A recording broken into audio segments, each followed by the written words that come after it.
Good evening, everyone. I am here in Indian Rocks Beach, the northern part on 16th Avenue tonight. It's Friday, May 19th, 2023.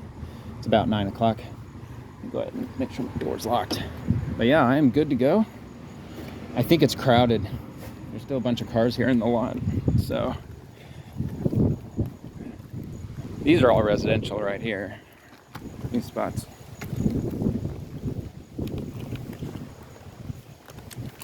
A little bit of twilight left. There's Venus. Yeah, just a tad of twilight. Oh wow, the humidity is noticeably lower over here than it was at my house. It was really sticky back at home, but here it's not bad. Oh, dolphin, bike rack. All right, let's take a look at the people situation here. Yeah, I'm sorry it's not very bright at the moment, just bear with me. Hopefully people aren't out here just freaking wasted. Don't really want to deal with that. Fortunately, they're that way and I'm just needing to go this way. All right, so I'm right here. This is 16th Avenue. And here we are. Looks like there's a beach tent there. Somebody might be there, but it's after dark. Man, it's almost chilly. All right, let me turn this up a little bit here. There we go. A bit brighter.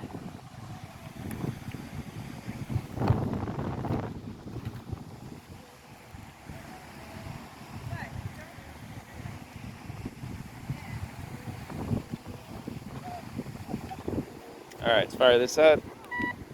There we go, I'm gonna test it. There we are. All right, looking good. Might actually be hitting something already. Probably not, it's just sometimes it happens. So I'm gonna start probably over here, not too close to where the trash cans are, because there's just, people are just gonna be bad at aiming. See, here you go. Right there. Look at this already.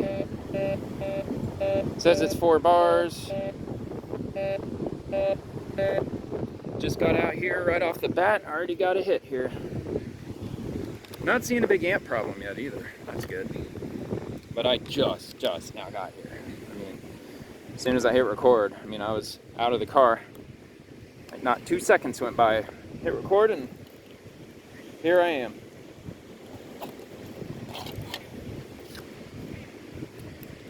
Where was it? Here? I think it was about there. I don't want to dig up the roots.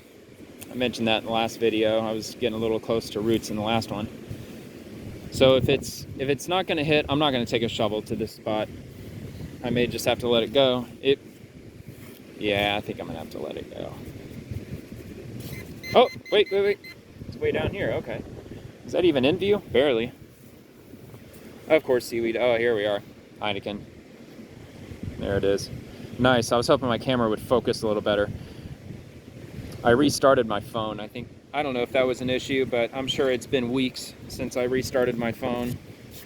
Actually, that's not entirely the truth. I forgot to plug my phone in and fell asleep last night and it ended up dying. So I'm hoping that it was dead or off for at least a couple hours. Let it cool off fully because yeah, it's been quite a while. I'm sure the average person probably doesn't shut down their phone overnight on the regular. What if there's an emergency at 3 in the morning? Here we are. Next hit. Probably a bottle cap. It's bouncing between 4 and 5 bars down. I think it might be roughly about there. But man, it's Friday night. I guess depending on what you have planned, that's often one of the best feelings of the whole week. Oh, that's a root. You gotta be careful. I'm seeing a few ants already. I guess I spoke too soon.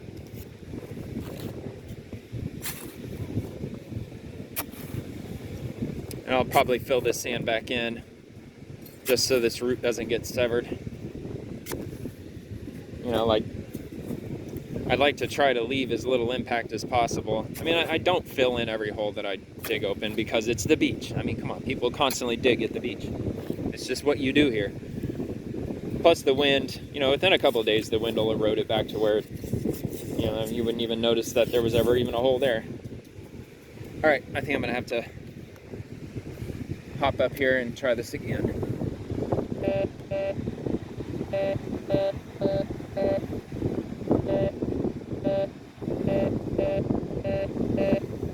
Okay, I'm really close. I'm thinking it might be just barely over to the left. Maybe just a tad bit. Here we are, here we are. I was wondering if it was gonna be a stake.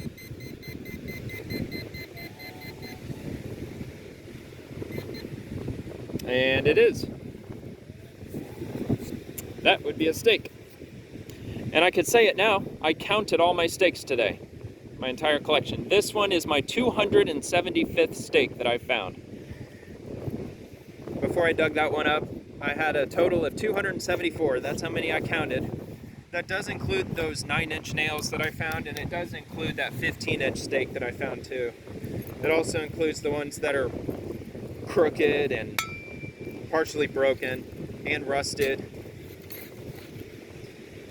But I'm guessing I probably have about 30 pounds worth of stakes by now. There's a lot. There's quite a lot. I've got an entire shoebox full at this point. So, yeah, if you're ever in Pinellas County and you're looking for 10 stakes, I'm the guy to hit up.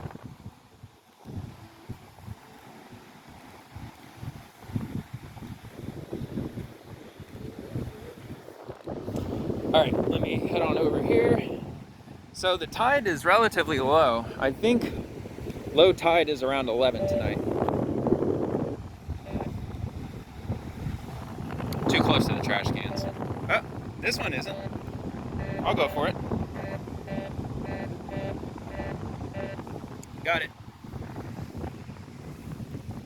Right about here. Thereabouts. I didn't see how deep it was, but it's probably not deep. Whoa. Uh-oh. Is that concrete? Look at this. Wow, man, that's some wicked packing. Yeah, no, it's not concrete, it's just shells. A lot of shells. Just adjusting my glasses. Yeah, shouldn't be underneath. Oh, is this gonna be it? Nah. Messed off this finder again here. Oh. I heard us. Here we are. Okay, good. It's not buried in all that packing.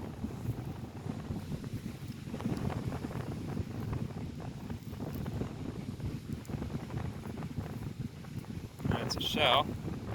Oh, here we are. Screw.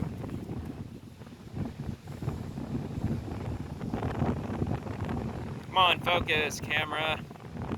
I was hoping that I fixed the problem. There you are. All right. Good enough.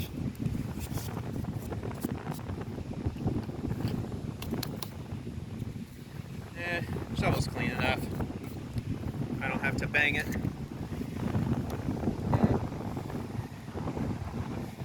All right, there's the entrance. So let me move a little bit over.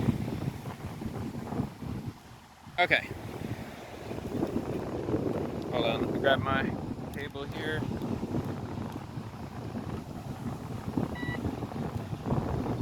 False alarm. False reading. Tiny bit of twilight left. Yeah, you could just barely see it. Venus, light and bright. Oh, here we are again.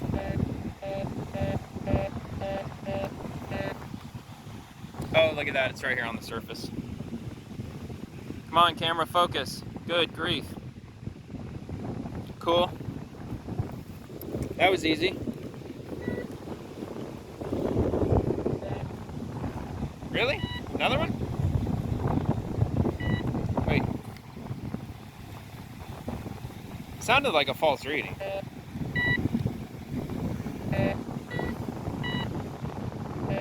No, it's not a false reading.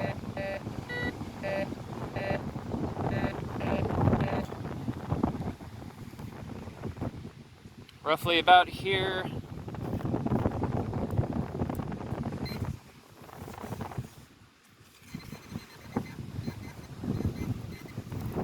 Bottle cat. Reeds. Anybody ever heard of reeds? I never heard of it. No smell. Well, yeah, there's a little bit of rusting happening up there on the edge. All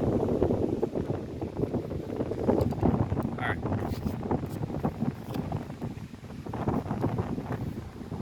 Throwing some mixed signals. Actually, I didn't know this. Oh wait, is there another one?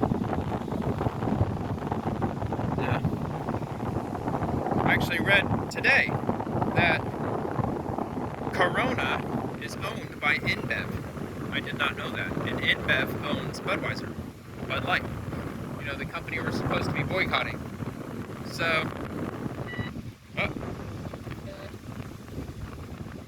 I am close to the, as you can see, if you're not new to my videos, usually around where the seaweed line is, that's about as far as I can go.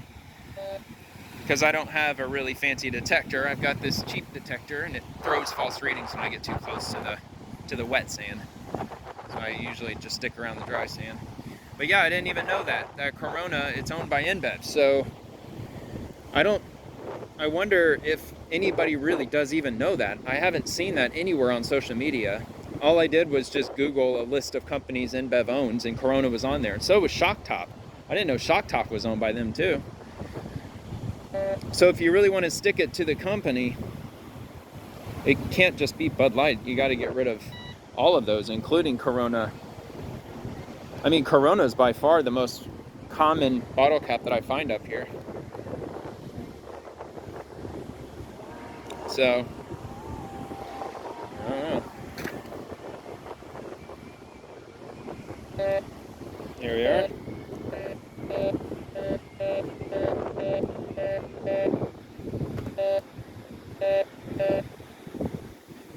Alright, got it covered there.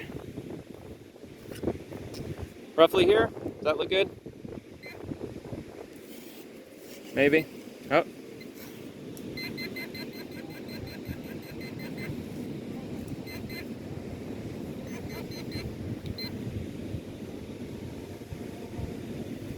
That is one tiny piece of metal. If I can freaking get my hands on it. Just a little tiny piece. Just broken. Looked like it was once maybe a washer. But since it is broken, there might be more here. But there's not. That's good. I'm gonna dig for a bunch of metal pieces. Alright. Start moving down back toward the water again. Just moving up and down, up and down.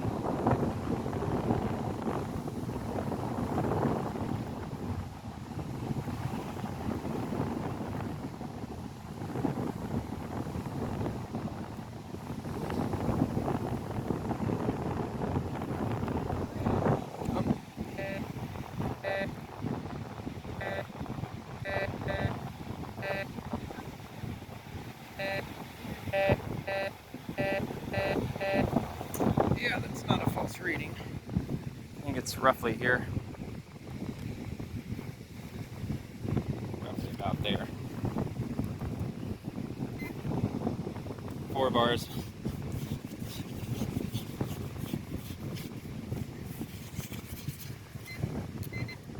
There it is. 10 stake. Focus? There it goes. Bit rusted. Not too bad though.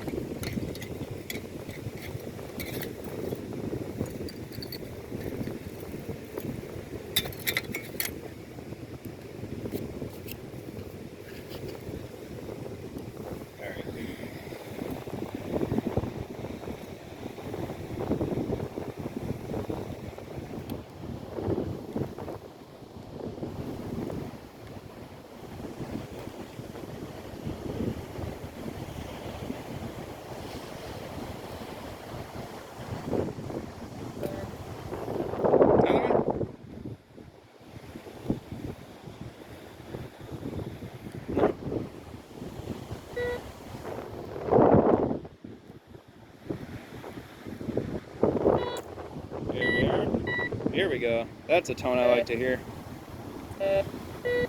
Maybe a bottle cap. No, that's not a bottle cap. I don't think it is. It's coming from here. It says it's deep, which makes sense because it was throwing a lot of crazy readings. I always take that to be a good sign if it's throwing crazy readings like that. Yeah, I think I'm gonna have to dig up some sand here.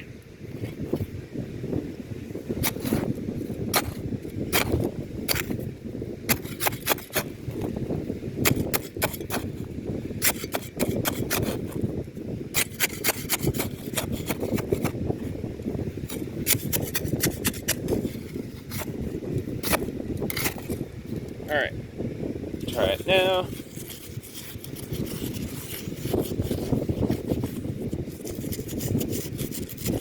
No worries, could have dug it up. Let's give it a shot. Oh, okay. Well, now it sands way over here. I think I see where it might have me going. About there, right? That's what I'm going for. Try it right about there. Aha, aha, here we are. What is this thing? Giving off these crazy readings. If I were to guess, it's probably a coin. Ah, there you go, right there, dime.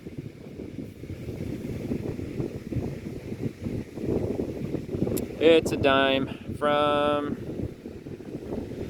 1989, I think. Just double check. Yep, 1989. A dime, 1989. First Batman movie came out that year, or well, Michael Keaton's Batman. The best one. I mean, I don't know, man, like, Dark Knight was pretty damn good. But it's very different. It's a whole different feel, whole different atmosphere, whole different era, cast of character. Well, cast of characters are the same, obviously, but just, yeah, different vibes all around with that one. This is gonna be probably a penny. Yeah, it's not so easy to show this at night. It gives me some mad glare, unless I turn it off. The ring light. About there. I think maybe around here.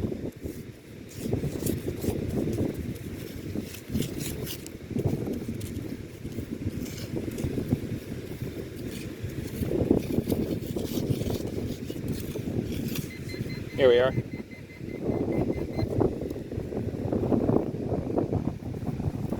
Penny.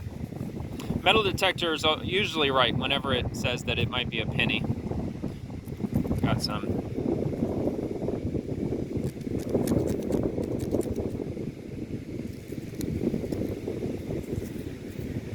Let me wipe it off here real quick. I want to just at least get the year. 1988. That's cool, the year before, huh? But yeah, it is. It's indeed 1988. If I can get it to focus.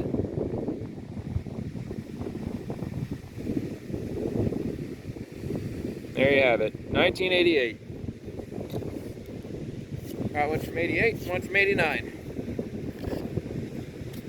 1988, I can't, like, no movie comes to mind right offhand. 3 Men and a Baby, did that come out in 1988?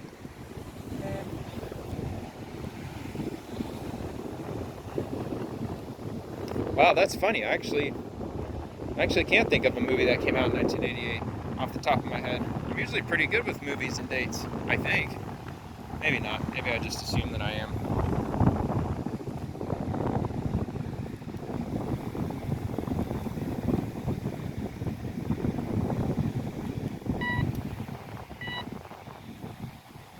Nope, that's reading.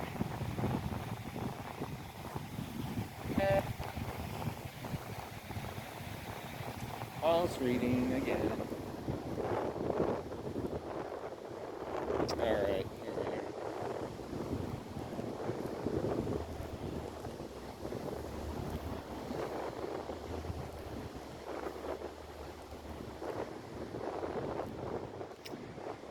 See, it's tough at night. I started walking crooked. I'll probably come back up that way. Here we are.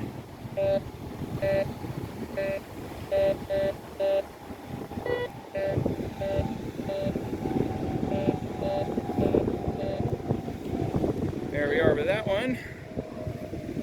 Right about there.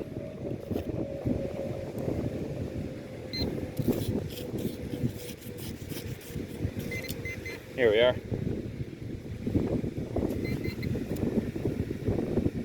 Piece of trash.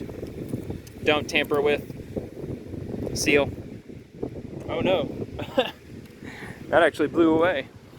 Oh, there it is. Get back here. Throw out my little portable trash can that I'm carrying with me. And lift off to the next one.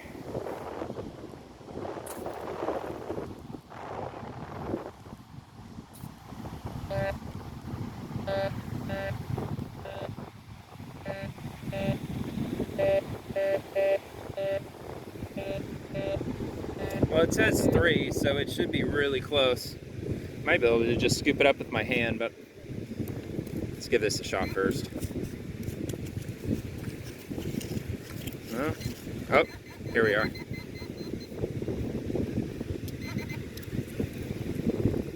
Yeah, I'm probably gonna throw that one away. It's a bottle cap, but somebody turned it into a football. They smushed it, so I'll probably pitch that one. I think it's kind of stupid to save those bottle caps. They're not, there's not really any, what are you gonna do with something like that? A bottle cap collection, there's many things you can do with a bottle cap collection, but not bottle caps that have been smashed up like that. See, I knew I skipped over a little bit of space.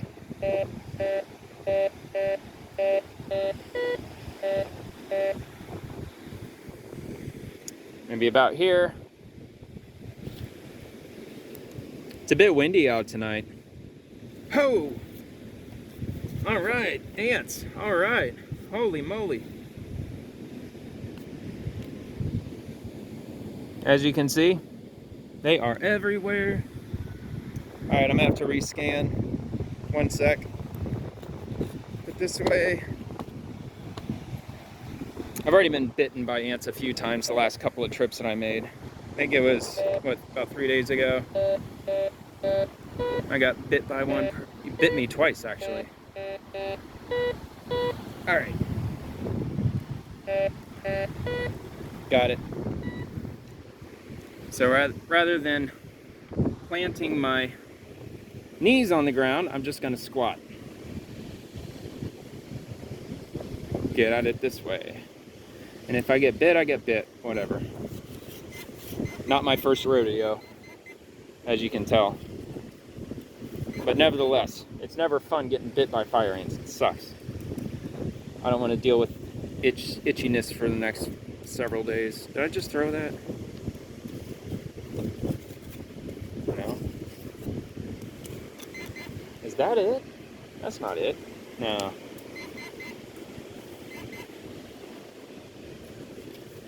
No? There it is. Speak to the devil. Corona.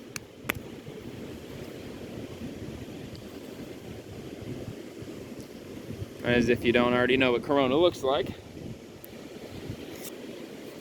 But yeah, just if you're participating in the boycott, which you absolutely should be, we're trying to get back, the stability and the peace that we once had in our country. And that's one way of doing it, besides bending the knee to multinational corporations, such as InBev and Anheuser-Busch. They hate you. Why would you give them your money if they hate you? Don't do that. Don't give your money to them. They don't. They like your money. They just don't like you. It's just kind of weird. It's like those Karen videos. Karens are super mad. They're screaming at, I don't know who, Starbucks, McDonald's, it doesn't really matter.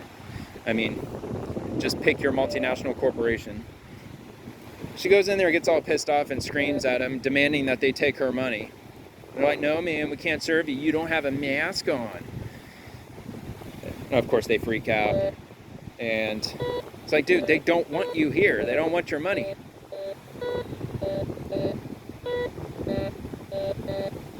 You know, I'm just as anti-mask as everybody else, more so, in fact, because I have no hearing in my left ear, which makes it pretty difficult to hear people in many, many occasions. I've laid them out like about a week or two ago in one of my videos. But when the mask thing was going on, it was impossible for me to hear a word anybody was saying because, I mean, it's actually kind of funny. I mean, a social experiment I wish I would have never had to put myself through, but another bottle cap. Another one with the gold foil. But I never knew how much I really relied on lip reading. It's always just been subconsciously. I'd never even noticed that. And then when people started wearing masks everywhere, I could not understand a word anybody was ever saying. I mean, I'm usually good at predicting what people say when I can't hear them, so I'll react based on their gesture, their facial movement, and whatever few words that I can scrape together, assuming what was said. You know, I'm usually pretty good and pretty accurate about predicting, you know, what people are saying to me without hearing what they're saying. But when the mask is on, forget it. I mean, there's just no way. Because I can't see their face. Not only their face, but I can't see their lips either. It was a big oh, okay. That's a cap. I was thinking that was just a piece of plastic. Yes, Kona also. Kona is also an InBev product. I believe I did read that also. Pretty sure that's also InBev. But yeah, but anyway, you know, you get Karens going in, freaking out, demanding that they take their money, and it's just like, you know, I don't know. I totally side with the anti-maskers, 100%. But at the same time, if the company doesn't want you in there without a mask, you know, it's kind of hard to argue against that. I mean, I get it. It's open to the public. I've heard that argument and everything. But it's just, you know, there's other places to go. You know, it's free. Hold on. False again. That's going to be false again. Every time I get close to that seaweed, it's always a false reading. Usually. But, you know, there's a lot of competition out there. If business A won't let you in without a mask, then go try business B.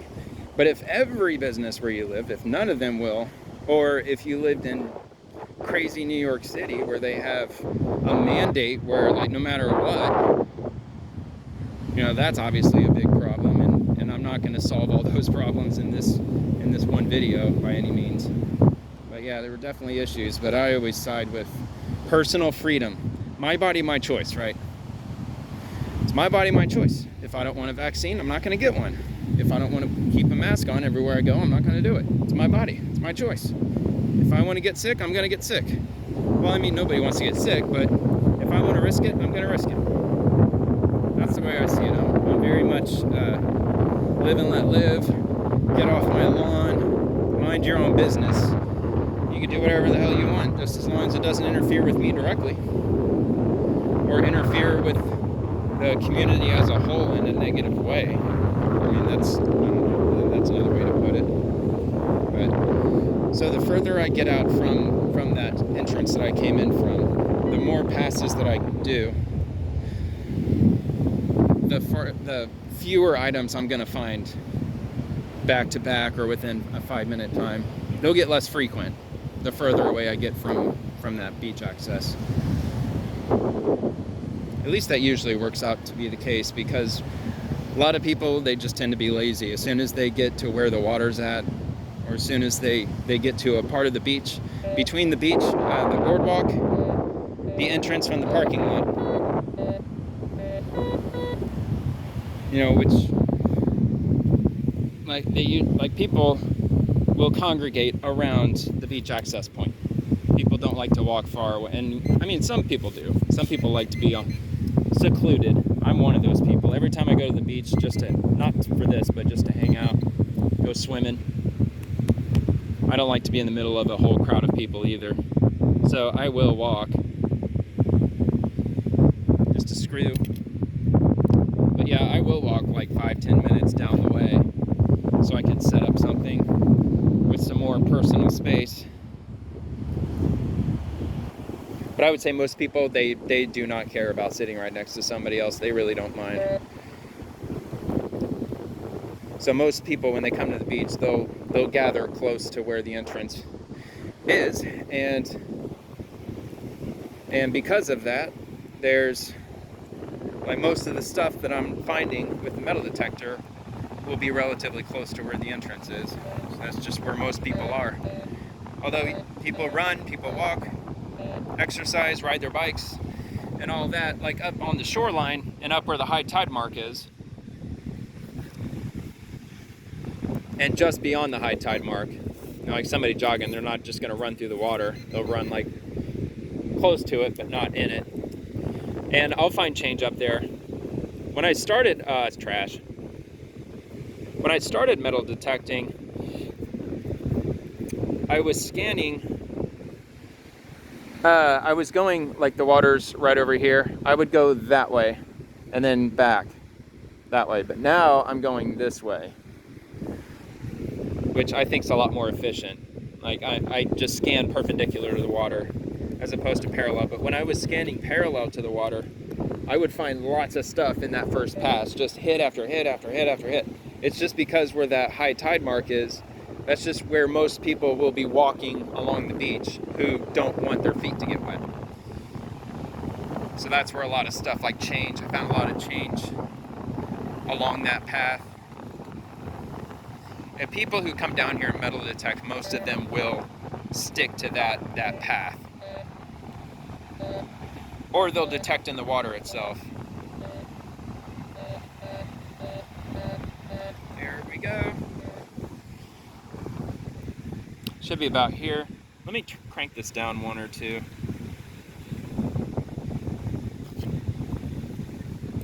Still a bit bright, but come on, turn on. Here we are. So you give me another bottle cap. No, it's not. Ah, more trash. Come on, guys. Freaking litter bugs, man. Foil from cigarettes.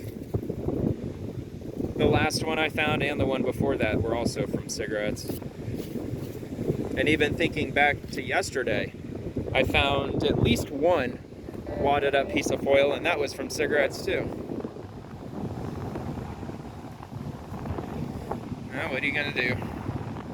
Just pick it up, throw it in the trash when I get to a trash can, and just pretend that never happened. Yeah, but I don't, oh, cool, yeah, the tide's actually really low. Let me walk up here, just let you see where it is. But the waves are breaking way out there. Like, you can't even see where the waves are breaking from here. Hold on. I'm gonna turn this up all the way and see if I can get a better view.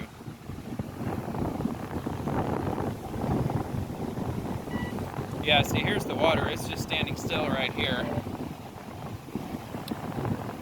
It's actually moving. You can see there's a current. A little bit. But that's more sand. And then just beyond that, right where you can just not see, that's where you can see a guy there with a flashlight.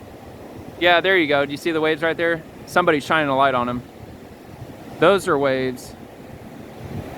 So yeah, they are out a ways. From where I am right here in front of me, probably about where the waves are breaking, they're probably about maybe 15, 20 yards. This dude's actually out there paddling. He's actually swimming. Check it out. That's cool. A wave must have rushed over that sandbar there and dumped some water into this little spot. This water will be a lot warmer than the Gulf will because it's been heated by the sun for probably most of the afternoon. But I think high tide was like at, what, 11:30 or something. And then low tide's coming up now. But yeah, I think it goes on. I mean, I can get over this, but it's a real leap. That's a hell of a jump for me. I mean, if I go down to where those dudes are in the flashlights, I'm sure there's probably a spot where I can actually cross over and walk on that sandbar, but my metal detector won't work on that. But that's pretty cool. During the daytime, yeah, go back to my video yesterday. I did daytime metal detecting, and the same situation was happening. Like, this is the main beach, just a little strip of water there because of the low tide. Exposed this, which is all underwater during high tide. But yeah, really cool. But yeah, during high tide, having that sandbar underwater, it gives this really green, like a crystal clear green, aquamarine, well, like kind of a teal type of color. If you come out like around, if it's high tide and around and it's around noon, high tide about 12 o'clock noon, and blue skies. If all three are present at noon, the water looks absolutely spectacular. It looks crystal clear, looks very blue, very green, very bright green. Looks a lot like the Caribbean looks. It's during that time of day. But oh yeah, and the water can't be rough. No high waves, no high winds. It has to be pretty calm. But yeah, my video from yesterday, it shows some good color in the water, but I didn't get out there till after 5. But the exact same thing was happening down there. Yesterday I went down to Indian Shores, or I was in Indian Shores. More trash. And same thing that's happening right now was happening yesterday. The tide was rolling out, and there was a strip of water where kids were playing in. Kind of looks like a baby pool. And it looks just like the one here, except the one that I was just looking at, it actually had a current to it, and it was narrower and deeper, the one here. Yeah, we've been, the last few weeks, man, the Gulf has been crystal clear. It's been great. Yeah, I mean, it usually is, but I don't know, it just looks just more colorful than usual. There it is. That would be Michelob, correct? I think. Beer experts out there, is that Michelob? I think it is. Apologies to whichever beer company if that is not Michelob, but I think it is. Yeah, don't drink Michelob, y'all. Don't drink it, folks.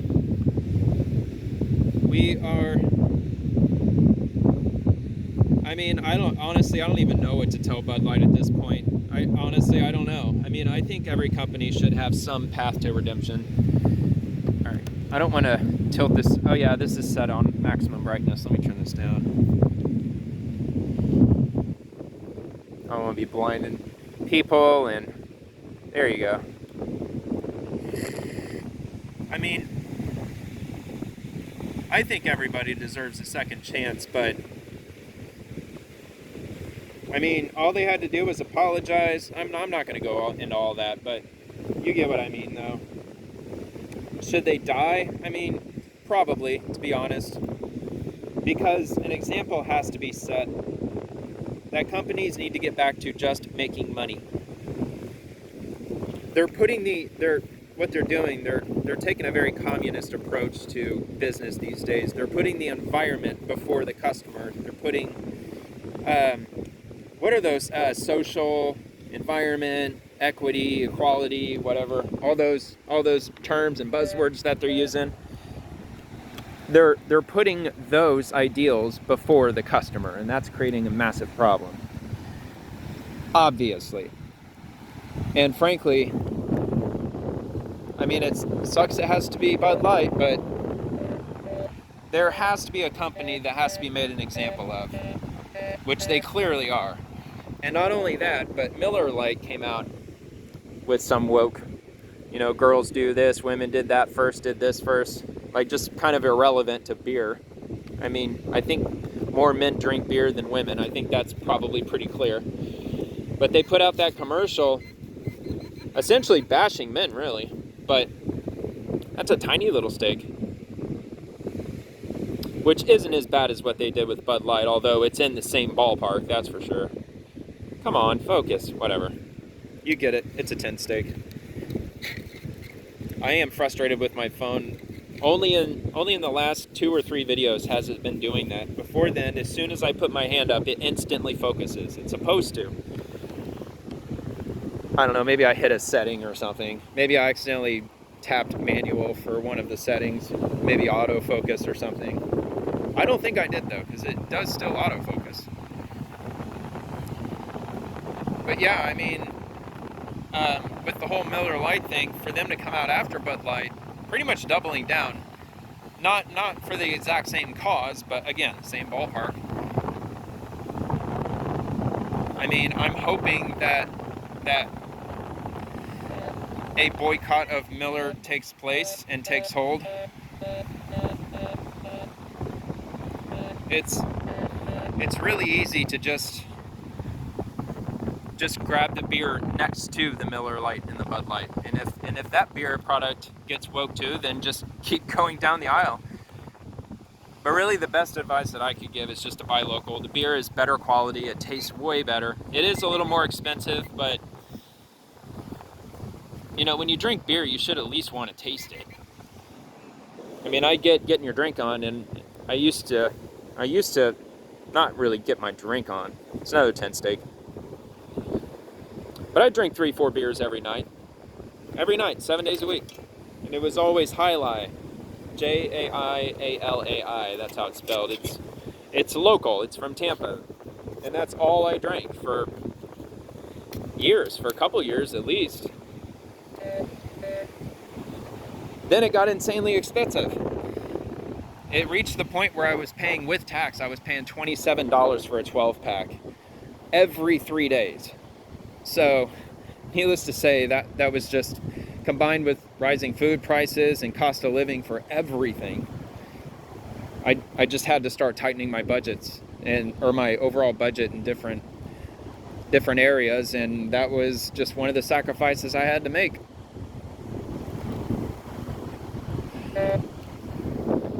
I'm sure I was moody for a couple days, but honestly, I mean, I've had stretches where I would drink every day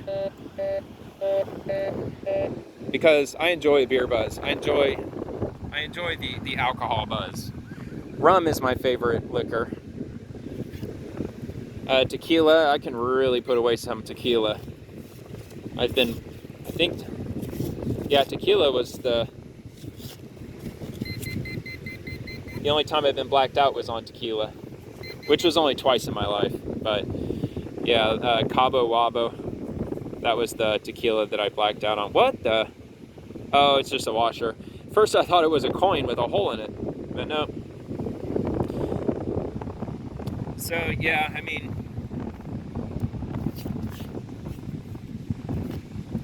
but I had gone through that before in the past. Like it's just phases. I mean, everybody goes through phases in life.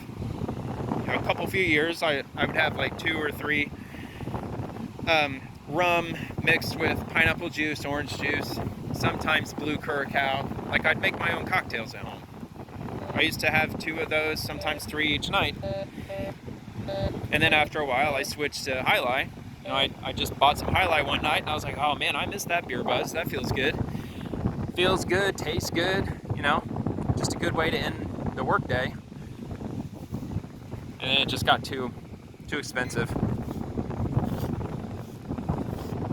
But I would suggest, I mean, it would be a good recommendation to just drink beer sparingly, not just for your health, but just, you know, for your wallet. It's just getting so expensive. But yeah, I mean, I'm sure I was irritated for a few days, but the first couple of days it was a little difficult to sleep. I mean, I'm sure I went through some level of withdrawal, but it wasn't getting sick and shaken and all that nightmare stuff. I think you probably have to drink a lot to go through that. Probably a lot more than 4 beers. But Jaialai, it's 7.5 ABV, so it's, you know, it's not a weak beer. It's just a hexagonal wrench or whatever they call them. I just called a hex or a hex set.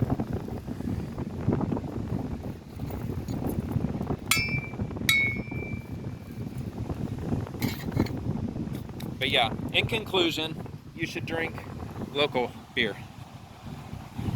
Somewhere, wherever you live, unless you really truly live in the middle of nowhere. I mean, if you do, brew your own beer, dude. I mean, come on, you can grow some hops. I'm sure, I mean, unless maybe you live in Arizona or something, you probably, I mean, even still, you could probably grow hops inside your house, right? Make a whole project out of it. You know? That would be a hell of an accomplishment. I mean, imagine. Every man needs a project to work on. If you don't have a car, you don't have a garage, you got to find something. I mean, mine lately is metal detecting.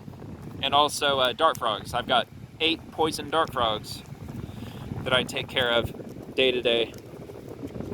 Yeah, it's just trash, foil, junk, foil. But yeah, that's been my hobby for a few years. I built two of those tanks from scratch. I got a couple of those videos on YouTube of my dart frogs. Got a blue one, blue azurius, blue tinctorius azurius dart frog. That's the one everybody knows, the blue one. It's the blue frog. It's like the only blue frog that I'm sure there is, maybe. And then the other one I have is a cobalt type 2 dart frog. And it's got a very bright yellow head, very bold blue legs, blue underbelly with black spots. And then he's got like a cream / white kind of color on his back, but he's got like two light blue stripes going down his back. And then on his sides, he's got like these big black circles, like dots. It's like black and white. He's very multicolored. Well, she. Because the blue poison dart frog is the male. The female's larger. And the female's the cobalt. And they had babies. They had 4 tadpoles. Which I was successful in getting all of them to adolescence. All their tadpole tails are gone. They're hopping around in their new enclosure. They're really good at hiding, but that's how juvenile dart frogs are. It's just, in the wild, juvenile frogs are very vulnerable, especially when they first climb out of the water, because the poison dart frogs, they're not poisonous when they first come out. They secrete the venom through their skin glands or whatnot, and they get their venom from their diet. They eat a type of poisonous ant and probably other poisonous insects, but anything that they eat that's poisonous, they secrete that venom on their skin. But I think for the most part, they eat, I think, a certain type of ant. So when they first come out of the water, from tadpoles to frogs, I'm sure they have to put away at least a few meals before they have enough venom on their skin to deter predators. But you know what, honestly, I don't even think that really matters, does it? It's the color of the frog that deters predators. The one, anything in the rainforest that's very brightly colored is something to watch out for. And then I also remember learning that, is this gonna be it? Yeah, it's gonna be it. Ew, I'm gonna leave that here. That's got chocolate all over it. Well, let me see if I can work with that. But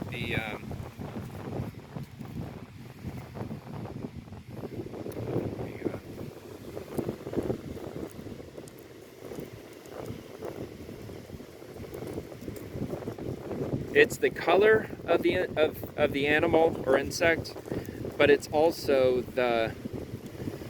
how confident does that little frog or insect or animal creature, if they're walking out on the forest floor and they're not trying in any way to hide from anything, they're not sneaking around being careful, there's a reason for it. Chances are that is not safe to eat. being a human, or otherwise, I guess being an animal too. So it's the bright colors, and it's also the confidence of the creature that's just walking on the forest floor. I learned. I'm sure I probably heard that on like Nat Geo or something. Got another one already. Hopefully it's not yet again more trash. Oh no, that's probably a steak. As far up as that's gone.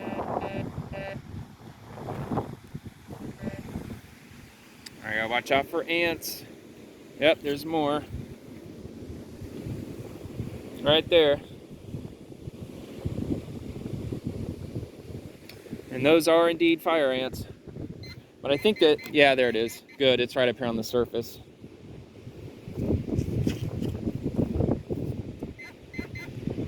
Oh, what is that? Maybe something for weed. I'm sure there's a lid for it. Oh, it is. It's a steak. That's crazy. This thing just so happened to be sitting there. It's plastic. I didn't detect that. But I'll take it with me.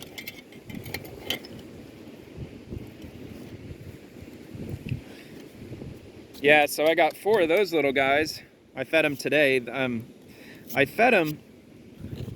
They're not the Melangano star. I don't know how to pronounce it, but there's 2 types of fruit flies that I give them, and neither one of them can fly. They're flightless fruit flies. There's very little ones. I think they're called the melanogaster, something rather. They're really tiny. They're like the size of ants, and they don't have wings, but they are fruit flies. They're just, I don't know if they're genetically engineered. I don't know, or if that's just the species. But those are the tiny ones. I had to go down to the pet store yesterday and pick up a culture of them, because I already have the larger fruit flies. They're the ones that do have wings. They look like regular flies, but their wings somehow don't work, and they don't fly. So, and they're larger, but I don't know, I probably put about like 50 of them in the tank where the babies are. But I don't know if they're too small to eat those flies. The flies might be too big for them. So I went to the pet store yesterday and bought the teeny tiny ones, little bitty ones. You can also feed them pinhead crickets, but the pinhead crickets have to be like a day old or just a few days old. They have to be very tiny, like ants. And they're not cheap if you go to the pet store. They're kind of pricey. I mean, it adds up. I mean, I would say pinhead crickets, each frog. If it's full grown, the frog would probably have to eat probably about 50 of them at least. I think this is a can. Maybe not. Angle this down a little bit. It's right here. Oh no, okay. It's a steak. For some reason it wasn't coming up. I thought I felt... Yeah, I don't know. I thought I felt more than just that. Alright, another steak. Cool.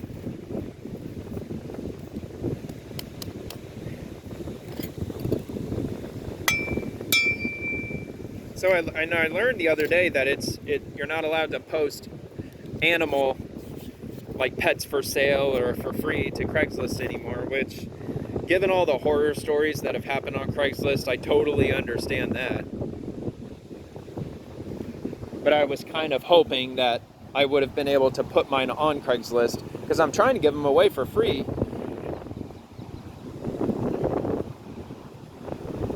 Which I don't know where to list them. I don't know where to put them.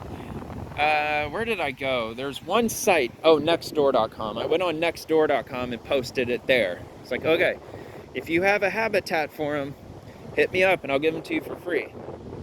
And I explained that these dart frogs, they're crossbred between the blue Azurius poison dart frog and the cobalt type 2 poison dart frog, which has a yellow head and a blue body with some black and white. And it says that's a ring. Probably not a ring, but we'll see. I don't know. So, because they're crossbred between those two breeds, and the dart frog community frowns upon crossbreeding, these new frogs that I just brought up are very rare indeed. I was just explaining to my daughter last night, actually. Oh, that's a bummer. It's just, I think it's like a flag grommet or something, like a washer. It's really, like, I could probably bend it. Yeah, oops, I accidentally did. But yeah,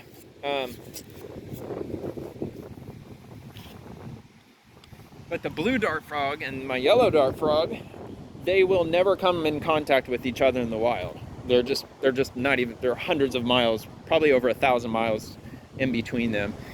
The cobalt dart frog is down in the Amazon in Brazil somewhere, and the blue Azurius dart frog is up in, I think it's like Guyana, or I think it's in one of those three, I think there are three little countries up in the top, like northeast of South America. I believe that's where the blue dart frog comes from. So even though they'll never run into each other in the wild, they are the same species of frog. They're just two different varieties. And they mated, they laid, or she laid eggs, he fertilized them, however frogs do, whatever they do. They laid eggs, and the eggs turned into tadpoles. So, and I got them, and they look unbelievably cool. I think they're going to turn out a greenish color. I think their heads are, like, they're changing colors right now. Tadpoles, they started out black, and then once they got their legs grown in and they were still swimming, like even up to just about a week ago, I just took them out of the water. I think it was on Monday, so it was like 4 days ago. They were already turning blue by the time their legs started growing in. But they're all still blue, but their backs are almost white. Their backs turned a really light color. A lot like the cobalt frog. The cobalt frog looks similar to that. But I don't know. It's kind of hard to explain. I've got pictures on Twitter. It's the same handle as my YouTube, @Spathon. No numbers or anything, it's just Spathon. But I've got some just from the last couple of days, and I'm sure I'll post more tomorrow because tomorrow's Saturday. Here it is, and I'll have some time to try to look for them and get some pictures, because there's still two of those frogs. Heineken. Two of those frogs I still have not even gotten a picture of yet, because I took them out of the water and put them in their enclosure, and they've been hiding. I've only seen one of them since I put them in there. But the two I do have pictures of, the pattern on their back looks like a Rorschach drawing. It's really cool. Like the black color on their backs is jet black, like solid black. Just like the parents. The blue dart frog has black spots, and the cobalt dart frog has black as well. But yeah, but their backs, I mean, it looks just like a Rorschach drawing. But their heads are starting to turn like an orangish color. Their head and their backs are like this light cream color, like just off-white, like a very light bluish white. And as they get bigger, because they're still changing colors now, as they get bigger, their heads are going to turn a brighter yellow. When I first got my cobalt dart frog and my Azurius one, they were both the same age as these babies are now. Like they had just gotten out of tadpole stage when I received them. So their colors were not very bright when I first got them, and as they grew up over a month or two, here it is, another steak. After a couple of months, their colors got super bright. And I'm telling you, like the yellow on my other frog's head, the mother, the yellow is like fluorescent yellow. It's really bright yellow. It's very cool. That yellow and blue, it's yellow and blue go really well together, I think. But yeah.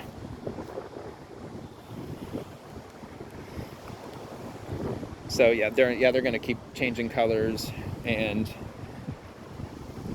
I'm guessing, I mean, like their backs, I don't know. Their backs could go either way. Their entire back could turn bright yellow, which I kind of doubt, just because neither of the parents have yellow that go down that far. I'm guessing what'll end up happening is that there's an anthill right here. Holy cow, there's a lot of ants. So I'm just gonna let that one go. There's just too many ants. I don't want to get chewed up by freaking fire ants. I just don't. I don't think you could really blame me for that. It was given an iron reading, which means it's probably trash. It gave off another tone, but chances are it's probably a bottle cap. Honestly, I would probably bet $100 on it that it is. That's how sure I am that that's a bottle cap. Hang on, here's my vape stick. Oh, it's locked. My wattage, it's all janked up. It's supposed to go all the way down to 120. There it is, perfect. It's, what is it? Smoke, S-M-O-K. Morph 2. I've had it for a year and a half maybe. My dad came and visited me a few months ago and he saw it. He's like, gosh damn. He's like, look at the size of that thing. He's like, it's way too big. My buddy Josh, he vapes too, but he's got one of those little bitty, whatchamacallits. Crap, I'm drawing a blank right now. It's like, oh, Juul. That's what it is. It's a Juul. Those things are tiny. And I think he said he pays like $20 a week for his vape liquid. I was like, dude, get one of the ones that I have. I think it's called like a Vox or a Voxmod. If you don't vape, don't even start. It's just not worth it. You know, save your money, especially with it, you know, the inflation rate and all that. But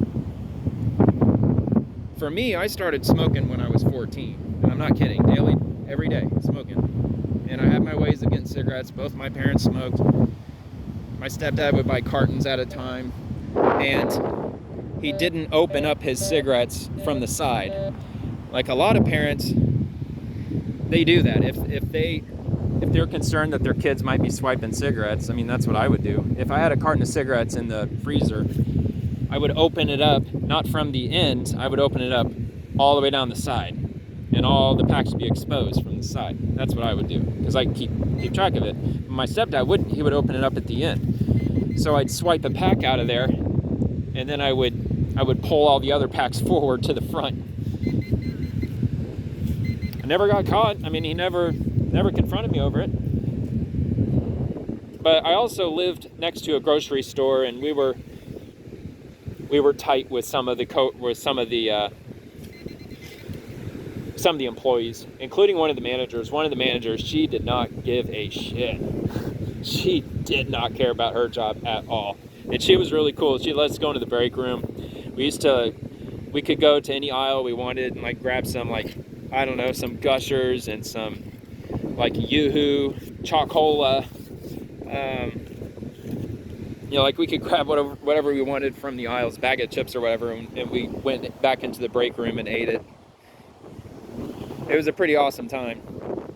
But it was only on Tuesdays and Thursdays, but on Tuesdays and Thursdays we could go there and get free packs of cigarettes. They would let us swipe a few packs of cigarettes. And I'm talking 14 years old, 15 years old. I mean, right around then. But yeah, I smoked up until it was 2015. I was still 30. I wasn't 31 quite yet, but yeah, when I was 30, that's when I quit smoking. It was on March 15th of 2015. And like probably about 3 or 4 months ago, I picked up a pack. It was just an impulse buy. I was like, you know, it's been so many years. I wonder how much that I'm gonna hate the taste of it. I don't know, it's just an impulse buy. Like, you know, I can control it. I'm not gonna take up smoking again. Not a daily habit at all. But I've had the pack that I have now, I've had it since my cooler got stolen a little over a month ago. And I've got like 3 cigarettes left in it. So what, like a couple a week? Something like that. But yeah, once this pack runs out, I'm not going to get any more, probably for at least a year or so. It's like, you know, like for the long term, it was just kind of an impulse buy thing. In fact, when my cooler got stolen, that was the first pack that I had bought in like 7 years or 6 years. And that pack, I had only taken one cigarette out of it and it got stolen. The cooler did, on the beach at night while I was out here metal detecting. So, so yeah, they made off with that. It was like a $9 pack of cigarettes, just straight up Marlboro Reds. That's what I always smoked. I mean, my stepdad smoked Marlboro Lights. I mean, way back then, when I was in my mid-teens, I smoked just whatever I can get my hands on. Cigarettes. Even smoked Golden Milds, Black and Milds. I always preferred Golden Milds. Golden Milds are really good. Oh man, I would love to have one of those right now. But yeah, once the cooler got stolen a few days later, I bought another pack, and that's the one that I'm working on. But yeah, other than that, I've just been vaping. And starting smoking so young. I mean, honestly, the reason that I quit smoking cigarettes was just because the technology with vaping just got way better. And they offered flavorless. When I first started vaping, I went with this company called Vaporfy. They were based at the time, I think they were based out of Miami. And I believe they were primarily in Florida. Like they had kiosks in the mall. That's where I first saw them. And the first device I bought was like a starter pen, like $50 or something. And then about a year later, I got another one that cost like $130. It worked okay, but it's not even close to the size of the one that I have now. But it was just a cylinder shape. It wasn't that box shape. But yeah, I had that for a while and just kind of progressed from there. But the liquid, I always get flavorless. When I first started, I tried the flavors, but I wanted to stick with cigarette flavored because I just quit smoking cigarettes. I'm like, you know what? I only have one shot at this. Either this vaping is going to work or it's not going to work. And if it doesn't work, just knowing my own self, I'm just going to keep smoking cigarettes. Like for my whole life. That's what I was on the track to doing. And it's like I eat okay. I don't really watch what I eat very much, but I weigh less than 130 pounds and I'm 5'10", so I'm really skinny as it is. But it's not a healthy mentality at all. I get it, but I've always just had the mindset that, you know what, you only live once, as far as we know. And if you enjoy doing something, if it makes your day a little better, then good grief, just enjoy yourself. You know, you're only going to be whatever age you are once, at least in this lifetime. You know, right now I'm 38, so I'm only going to be 38 for 1 year, and that's it. And I get the risk for smoking cigarettes. That's why I would strongly advise not to smoke cigarettes or vape. For one, it's expensive, and for two, nicotine, it can cause, cardiovascular disease or damage or something. Like it actually does have a negative effect on your heart.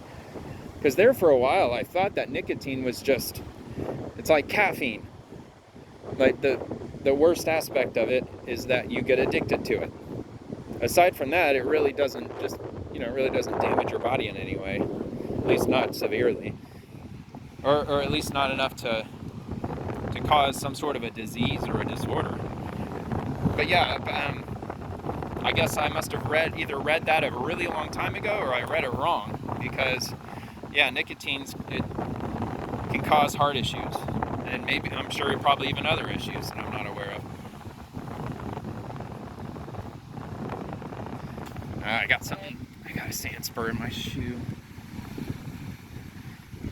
But yeah, I started with the flavored at first, the cigarette flavored, or I think it was called tobacco flavor, and then I think they had a few different types of cigarette flavors.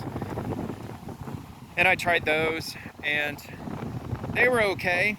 And then I tried, I think, watermelon, and I tried a few other flavors, but But the guy was telling me, he's like, you can do different flavors, but you probably should get a different liquid chamber for each flavor, because if you vape all of your tobacco flavor out and you want to put in some watermelon now, you're still going to have that tobacco flavor soaked into your vaping device. And it could taste gross depending on if those two flavors clash or not. And I was like, well, do you offer flavorless? Can I just try that at least and see if that might work? And they did at the time. They quit selling it after a while. That's what made me drift away from Vaporify and actually go online, which online's way better. I'm definitely an advocate for shopping local, at least when you can. But man, that just the, well, I don't know. I don't really know what I'm trying to say there, because there's a store called Lizard Juice. I'm sure every city has their own, vape store and head shops and all that stuff. Well, the place I went to is called Lizard Juice, and not the one that I have right now, but the one I had before it. It looked very similar to this one, except it was smaller. And I think it was like $40. Very reasonable. And it worked really well. It had that screen, and it performed very similar, except the one that I have now, it just has a higher wattage. And the one I have now is the first one that I ever bought that you had to get batteries separately. They look like AA's, like large AA's, but they're lithium ion. And, oh, there it is.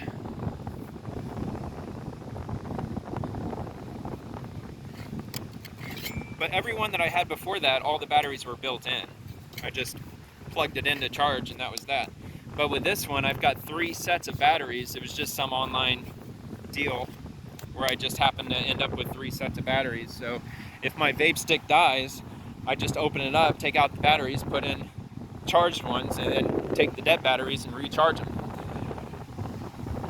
Whereas before then, there were some times that my battery would die on my vaping device, and I'd have to wait a while to charge it, because I've heard of horror stories where people are charging their vaping device that has a rechargeable battery, and as it's being recharged, they can't wait for it to charge up, so they start vaping while it's charging, and it's caused the battery to overheat, catch on fire, explode, injuring people and all that. So ever since I heard about that, I stopped. I made it a point to not vape while it's plugged in. But now it's really nice because I can just remove the battery, just change out the batteries. It's great. But the one that I showed you, the one I have now, I think it was $60, I think. And it was like a year ago. Here we are, another tent steak. But ever since I left Vaporify and I went online, I found a vaping device, and then I got the idea, well, what about the liquid? Maybe I should just search for that without a vaping device. Oh, is there another one? So I did that. And that's when I started getting into the flavorless liquid. I mean, that's not for everybody. Probably most people who vape, half the reason they vape is for the flavor. I mean, my buddy, he always gets flavored. I think he always gets tobacco flavored. Another steak, but I go with flavorless because it's a lot cheaper for one. And you can get a larger quantity of it. I bought 1 liter, I don't know how many milliliters. What is that, 1,000 milliliters? Yeah, it is. Of course it is.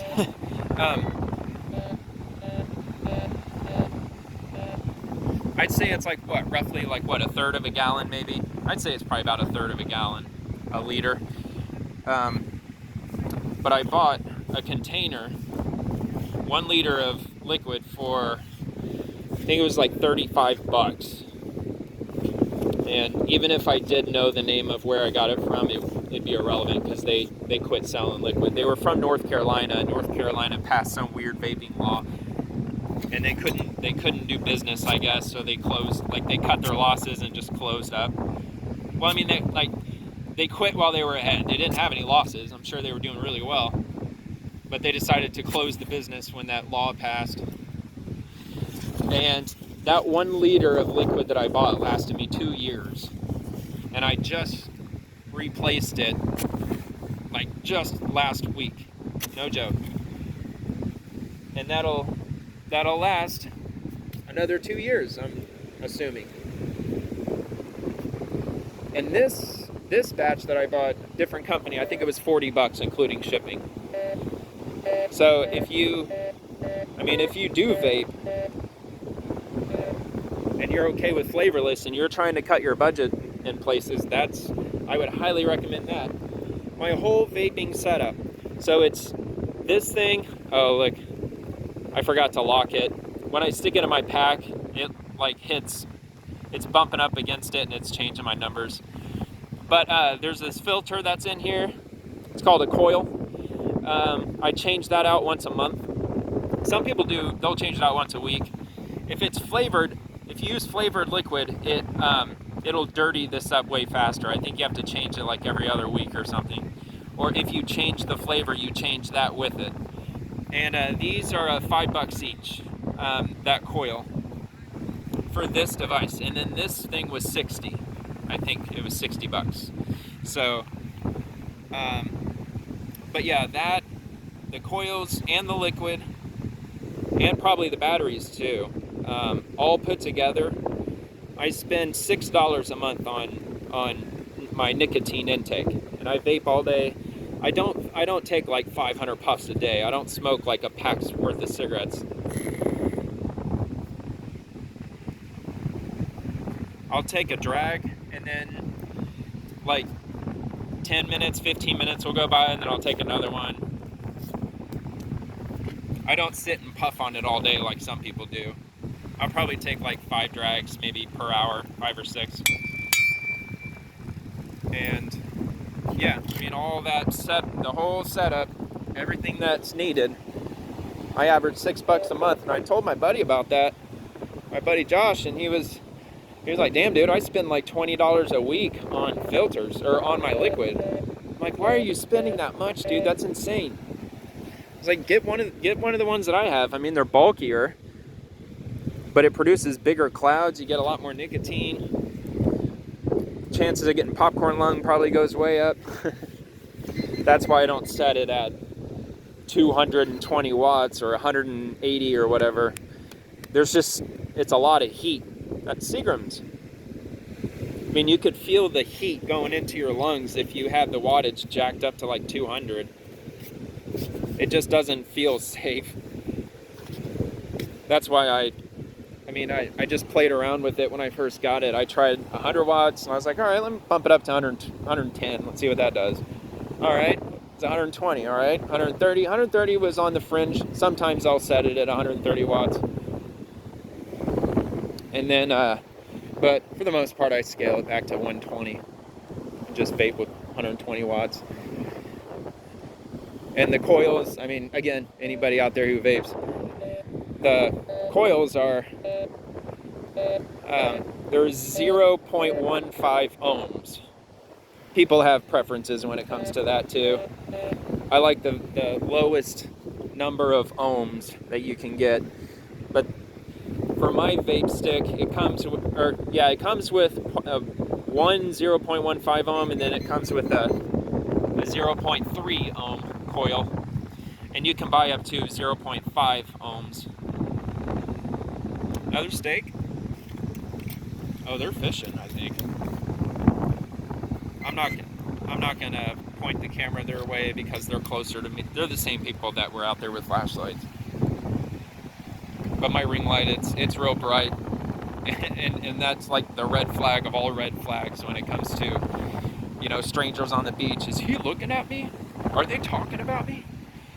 I mean, if I point my ring light at him, I might as well just start screaming at him. But yeah, hopefully my buddy at least considers it, looks into it. Again, abstinence or going the method that I'm talking about, that's It's just better for your wallet. Either way. Another one. A lot of steaks tonight. What is that, like 10 now? I was like, dude, you know that's like $80 a month that you're spending on just liquid. You know, I only spent $40 on my liquid in total for what, 24 months?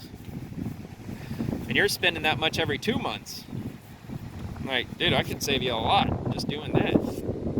I mean, $80, man, that's a lot of money. I mean, it really is. That's probably most people's, like, you know, their gas probably. That probably covers gas for the month. At least, yeah, I probably pay about $80 a month worth of gas. And my car gets about 40 miles to the gallon too. It does have, I think it just hit 225,000 miles. There we go, there's another one. I'm starting to get into a hot spot over here. I might just drop my pack and just scan around.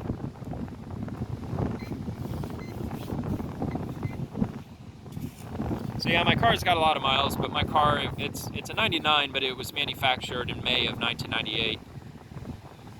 It's a Mitsubishi Mirage.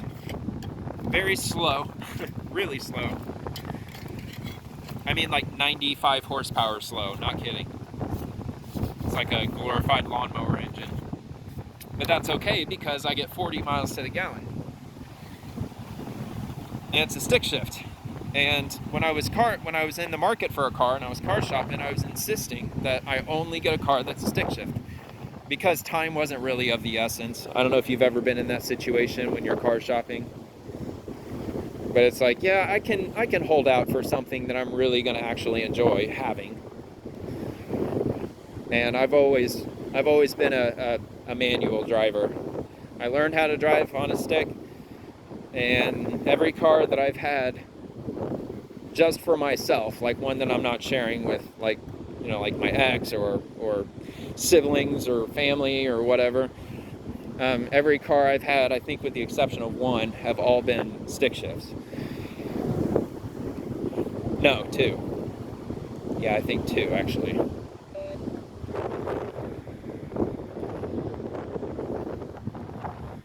But yeah, the gas mileage is great. I wonder, you know what, that's actually a good statistic for me to look up. What is the statistic for the number of, like what percentage of people have a car payment in America? I wonder what percentage that would be. If anybody knows, drop it in the comments. Or if you're gonna look it up. I'm gonna go out on a limb, and I would probably say 60%. I think more than half the country has car payments. I bet. But I'm telling you, yes, it sucks driving an old car. I get it. The risk of it breaking down is higher too. But which is better? Like, for the foreseeable future, you got to pay, like, I don't know, what's a fair amount these days for a car payment? Like $400 a month, $300 a month maybe. You know, you could do that and have a car that is reliable, that shouldn't break down. Or you could pay $0 a month and have a car that, you know, yeah, at some point in the future it is going to happen. I mean, it's inevitable. Cars are not immortal. Like, they don't run forever. Except I did read somewhere that apparently that a Tesla will travel 300,000 miles before the battery needs changed. Oh, there we go.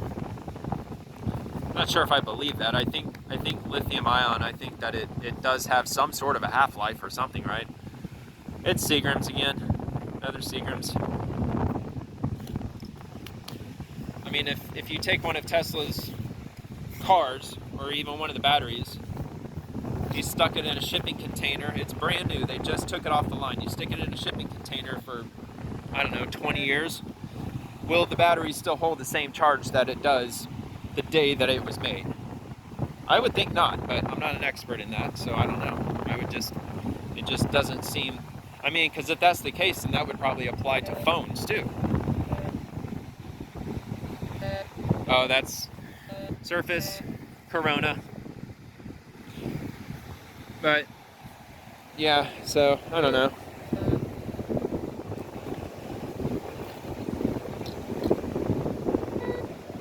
Alright.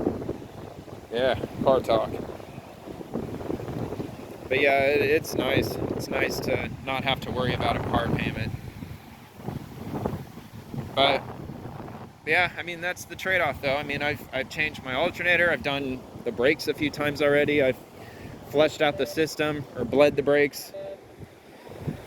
I've flushed out the cooling system, removed the hoses and all that, flushed it out real good. Had to replace the heater core hose because it sprung a leak. And changed the water pump. I changed the timing belt. When I first got the car, it was leaking engine oil real bad, and so bad that Walmart wouldn't even change my oil. They said, no, there's too much of a leak, we can't do it. But I needed my water pump changed, and I didn't really want to take on the project because it is my daily driver. So I had to get it done because my car was overheating because the water pump broke. And while they had all that open, I asked them how much it would cost to change the timing belt, and they're like, well, it's already off, so it costs like $20. It's like, oh, please do that. And they said, we also have easy access to your engine seals, the plastic, or not plastic, but the rubber seals, where that's the source of all my engine oil leaking. They said, we can repair that for $15 for all of my engine seals. And I said, hell yeah. So they repaired that, and now my engine doesn't leak a drop of oil. Not a drop. Yeah, maybe that was a false reading. I'm not getting anything now.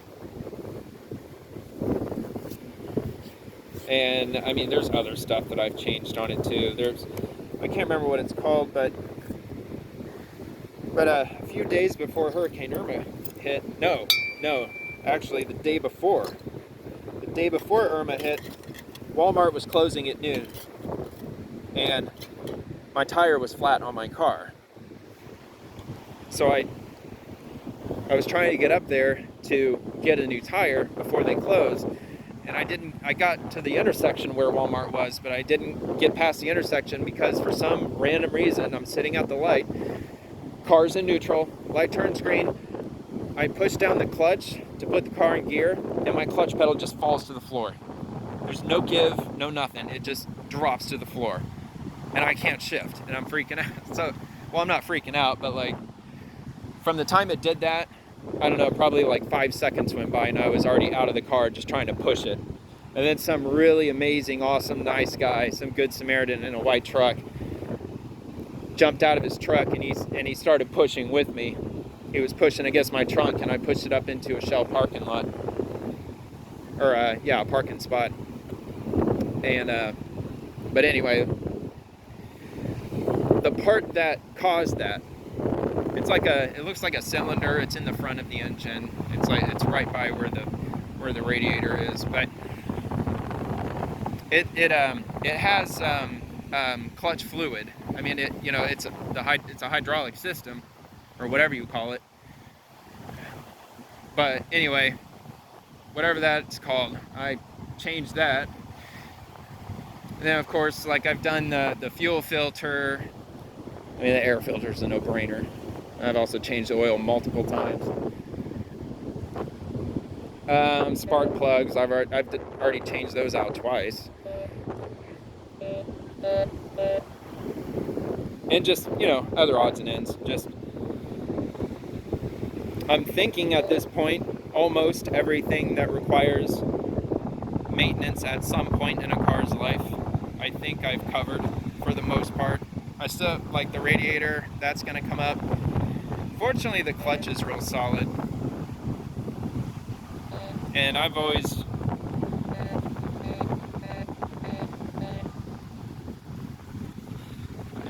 been good at driving a clutch. You know, I keep it in neutral as often as humanly possible, and I don't downshift to slow down. Well, sometimes I do. It depends on a lot of things, but like 99% of the time when I'm driving, I never do that.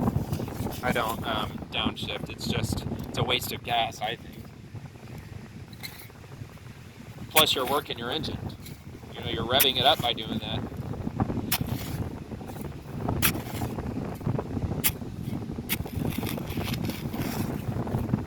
But the first car that I had, and it was probably me that burned out the clutch, because I figured out how to peel out. You know, you just hold the clutch in and you just rev the gas and you just put it in first and you just let off the clutch as quick as you can while flooring the gas. Well, I mean, like, already rev the engine up, like it's already revving. With your foot on the clutch, put it into first, and then you just lift right off the clutch and you'll peel out. Or at least that's what I did. And I think I burned up my clutch doing that after a few months, and I had to go get it repaired. And then I had I got a 2000 Eclipse, and it had like 78,000 miles on it. And I didn't even have it 3 months, and the clutch completely went out on it. So whoever was driving it didn't have any idea what they were doing. But I ended up traded in that car and got a 99 Eclipse. That was a GST turbo and convertible. It was pretty cool. That was the car that I had when I first moved here. And it had leather seats, but to this day and for the rest of my life, if I never have leather seats, I'll be a very happy person, because I'm not into leather down here. Makes your back sweat like crazy. And no more convertibles. That's also a pain too. Not because of the heat and the humidity. I mean, I never leave my car has AC. It needs recharged, but it does work. Like if it's thunderstorming and I have to get somewhere, you know, I have to run the AC or else the windows will fog up. So, but aside from that, I never use the AC.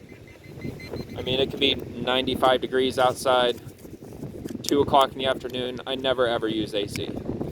I never have. Even like back when I first learned how to drive. I mean, in my lifetime, I've bought a couple cars from a dealership. One of them, like in 2007, I bought a 2007 Mazda 3 in 2007, but I think they said it was a rental for a short period of time. It had like 6,000 miles on it. But even in that car, with it being brand new, when I was by myself driving, going to work or whatever, I never ran my AC. It's just the habit I've always had.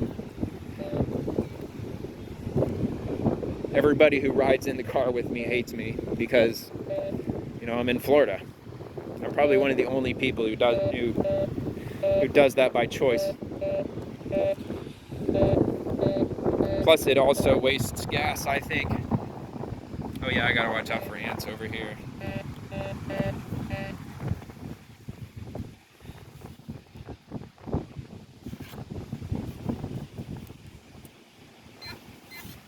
Oh, here we go. Sweet. Nice. But yeah, that could stand to be recharged.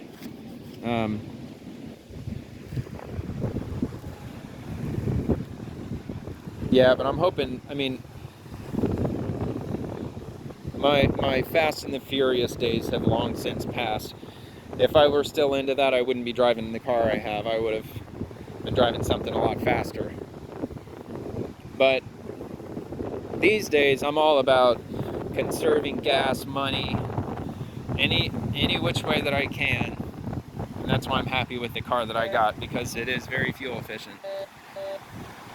I'm not gonna go for that one. It's trash.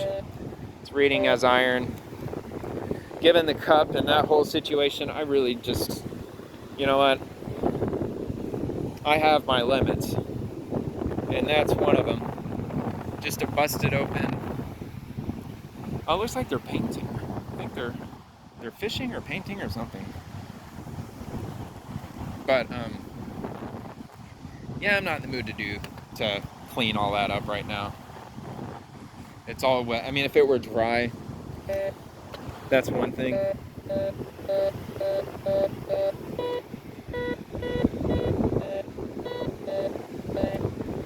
It's not up here, is it? Surface? Nope. All right, let's get at it.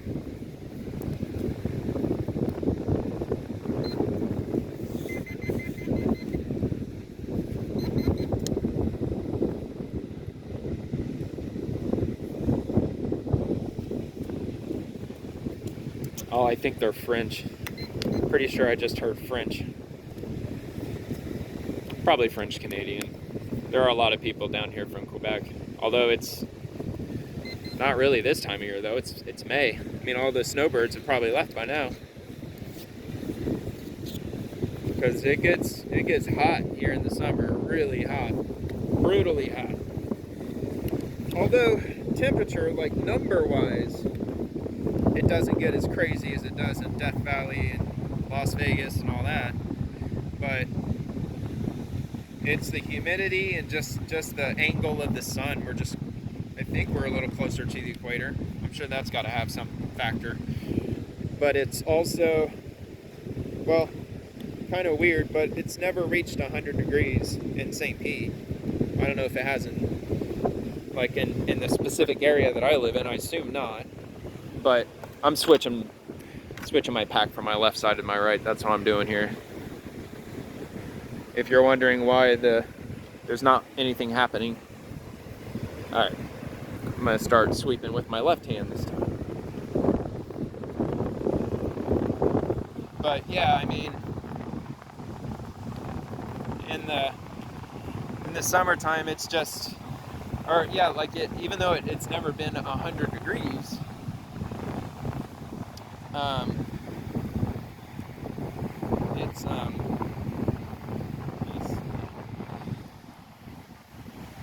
It's the humidity that gets you, and just the fact that the sun is out all day, every single day. It's always out, always.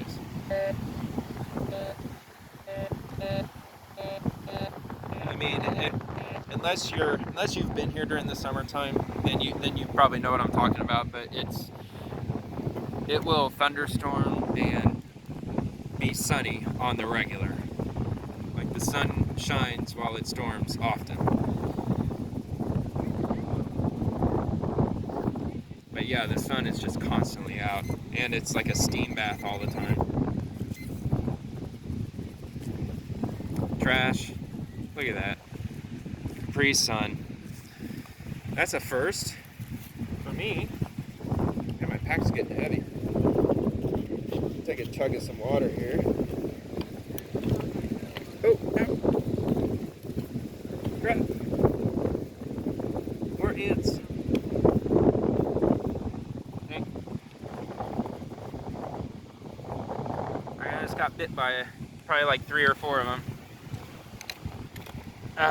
I was kneeling like right here. Ants. Little bastards. That's what I get. But look how far I am from the dune. This is right smack in the middle of the beach.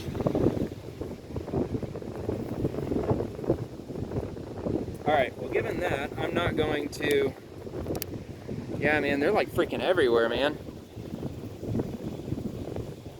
I don't know if the camera's really showing, like,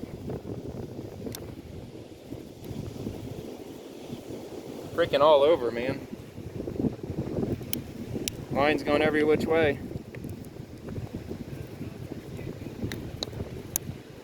Here, get some water. Got my detector right there. Ah, freaking hurts, man. Yeah, I got bit. Probably at least 3 or 4, and it's It's like right on this, not on my kneecap, but like right below my kneecap, like where that, like it's the softest spot on your knee. That's where they bit me.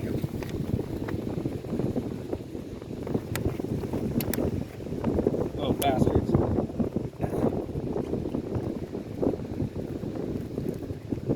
So I'm not going to grab that Capri Sun. I'm going to leave it there.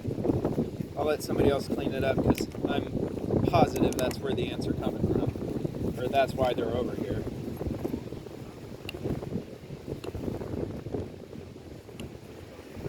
I shouldn't have taken the break. If I had not taken the break, I probably wouldn't have gotten bit. But yeah, just checking, just making sure. But yeah, if you get bit by an ant, you might want to, like, especially if it's on your legs, you might want to stomp. Immediately start stomping and smacking your legs to get them off of you. Because as soon as they bite you, they'll let go, and then they'll take one step and then bite you again. And they'll just keep repeating that. So it's about here. But and when if you have multiples on you, if you got like 10 ants on you, if one bites you, they're all gonna instantly, simultaneously bite you at the exact same time. So yeah, if you got 10 ants on you, you're about to get 10 bites when the first one bites you. Not fun, especially if they're on different parts, like, you know, imagine like only 10 ants, but they're in different spots on your leg. And if that happens, then both of your legs are going to be itching for the next week. Well, hurting for the first couple days. But it's like a bee sting. It's not. Actually, even a bee sting might be. I'd say a bee sting might even be a little more intense than a fire ant bite. But it's definitely in the same league. Definitely pretty close. It feels pretty close to the same to me. Maybe unless you're allergic. Yeah, where is this thing?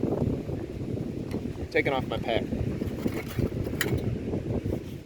I mean business. It's business time.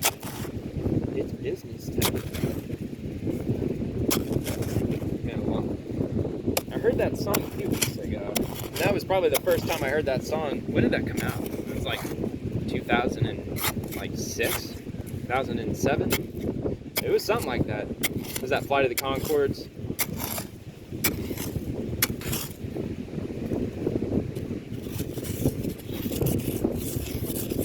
Actually, nobody said anything that at least not in my social circles, about the writer's strike. Is the writer's strike still going on? Because I read that even Saturday Night Live wasn't even on, like they're running reruns because the writer's strike. Like all the writers that work for Saturday Night Live they're fighting for better wages, and apparently there's AI problems like the writers are worried that AI is gonna learn off of their comedy, like their writing, and they're trying to get something. I don't know. The way I heard it made sense. But yeah, they just don't want AI to have access to their materials, because they're worried Saturday Night Live is going to use that AI technology to start creating new jokes using the style that their current writers have. And yeah, that is a problem. It's like the movie The Congress. It's just like that. Like Robin Wright, she plays herself in that movie, and she sells her own image, like her like Paramount or somebody buys the rights to her body, basically, but on camera body. So she goes into this room that's like a dome with like 1,000 cameras all over the place, and she just stands in different poses, smiles, like she moves her body in every possible way a human body can move, and they take pictures of all of it, and they use those pictures to star her in movies she didn't act in, like CGI. But the CGI was so perfectly spot on, you really couldn't tell. So like she sold her image for who, I don't know, they didn't say how much. It's probably like $1 billion or something crazy. But that's kind of what the writers are concerned with. They're worried that AI is gonna take them out. And if that's the case, then I think that everybody's in trouble. Especially like even with fast food and whatnot. I mean, we've known for 15 years that their days are numbered. Ever since McDonald's or whoever was talking about putting in automated this and automated that. Although my local McDonald's, it has the self-ordering kiosk where you can place your own order by yourself. But nobody uses it. They still have real people behind the counter. And nobody ever uses that kiosk. But the technology's there. Just like with AI, man. I mean, if that turns out to be as scary as they're saying that it might be, job-wise, then, I mean, if the writers are on the verge of getting kicked out by AI, I would say pretty much everybody's job's at stake, even physical labor. I don't know, it's just, I heard that the country of Italy banned AI. I heard that from somewhere. But I think the person who said that they're not 100% on that, but they think that Italy did do some form of an AI ban. I might give up on this one, to be honest. I can't find it. It was beeping right over here. I don't think it's that deep. It said what, 4 bars? No, it said 2 bars. What? Hold on. It must have... No, it wasn't on top because I scanned it.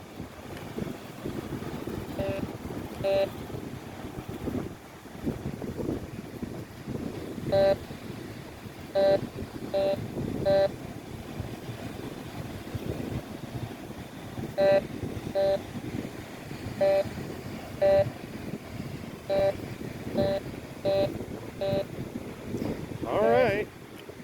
I'll give it one more shot, but whatever it is, if it was a bottle cap or something, I would have found it by now. It's got to be something like a tiny screw.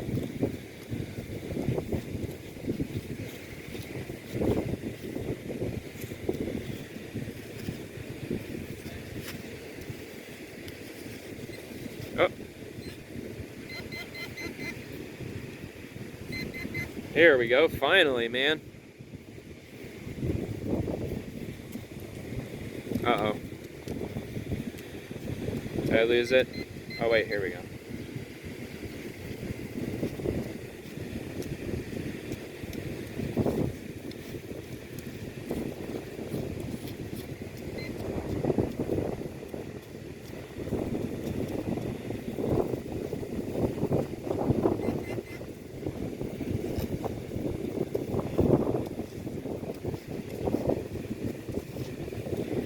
Is that it?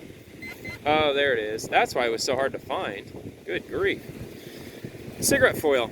I knew I should have ditched this one. Damn it. Frickin' figures, man. That sucks. All that work for nothing. All that time wasted, I could have been digging up good, who knows what.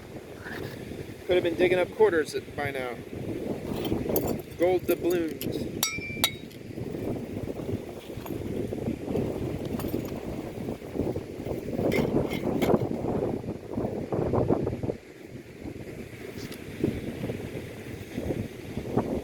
Gotta untangle this cable, the cord for my light here. Stomp my feet, get the fire ants off of me. Lift this up slightly.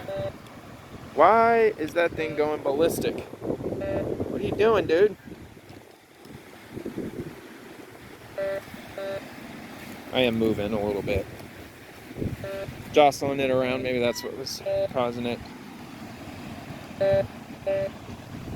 Man, should I even try that? Well, it says 3-4 bars. Yeah, I'll go for it. It's really close to the whole cigarette wrapper. You know what? Come on, focus.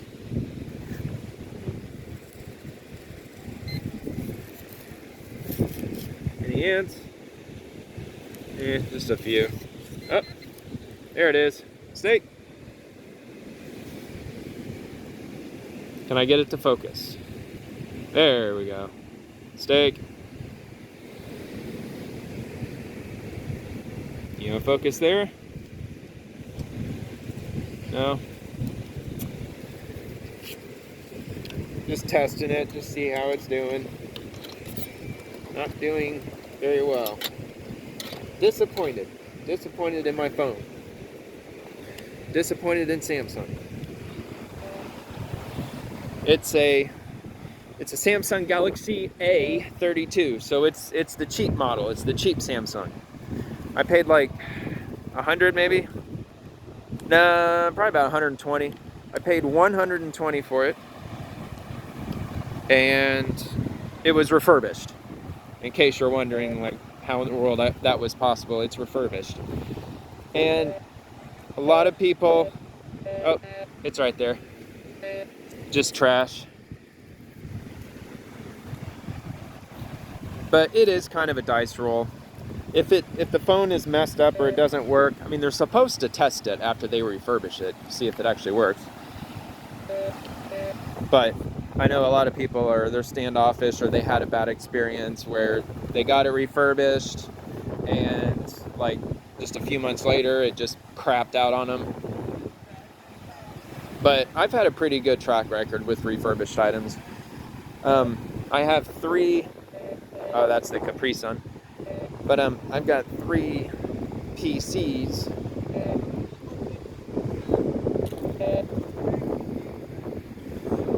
And all 3 of them are refurbished. I mean, I've been buying refurbished for years. Pretty much ever since that refurbished became a popular thing. That's about how long I've been doing it. But yeah, I mean, it's been a great phone. Except the Wi-Fi, it kind of sucks compared to the phone I had before it. Hang on, just situate this. Here we go. But yeah, in case you're all wondering, it's a Samsung Galaxy A32. There it is.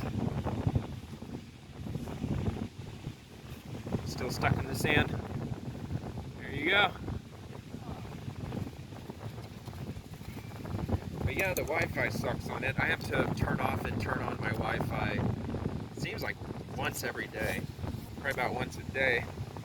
I have to reset my Wi-Fi, and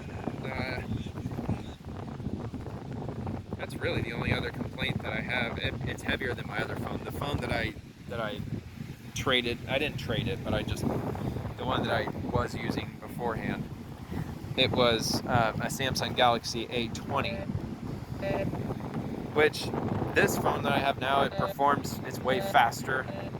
It doesn't lag in between apps and whatnot. But, wait.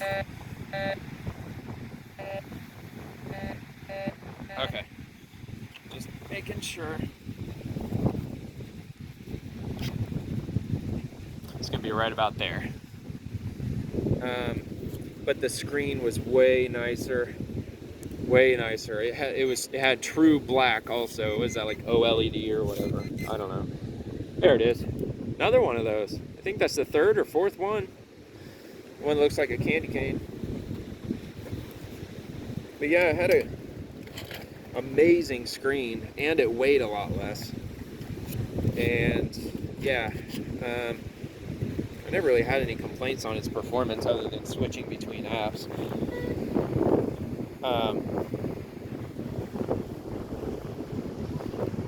but the speed is definitely noticeable with this phone. They say it's heavier because of the battery. This phone has a bigger battery, but to be honest with you, between this one and the Samsung A20, the battery's the same. Like if I have the screen up on maximum brightness and I'm watching like a movie with just on battery or watching whatever I'm watching, yeah, both phones, they lasted just pretty much right around the same amount of time. Oh, more ants. Might be off camera, but there's a bunch there. Oh, there it is. Oh, bent one. All right. Good grief, man. It's got to be like, what, 20 steaks now? My record is it 20? I think it's 20.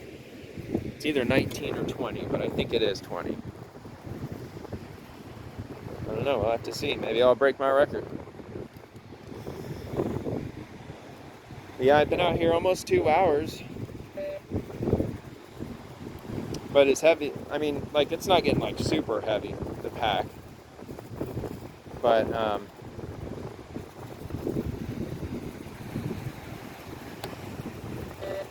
it is getting heavier. I don't know. Actually, what time is it? That's the trash can you're hearing, by the way. You're wondering what the hell, like, that weird rippling or whatever shredding sound. It is 11:02. Really? It's already 11:02? All right. Well, I'll just go until I don't feel like going anymore.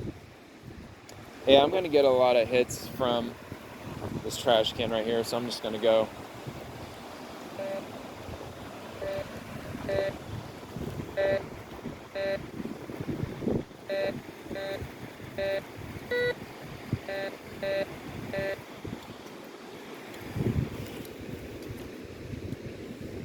Right about there. Where are the ants? I don't see any.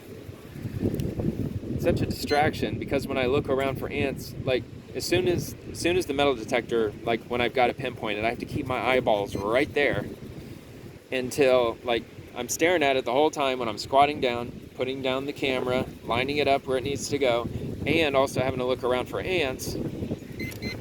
As soon as I take my eye off of this and look around for ants, then I lost where it's supposed to be. Another steak. Another one. I'd say probably more than half of these, I don't even need that orange finder. Wherever it is, I probably could just lean over and just grab it.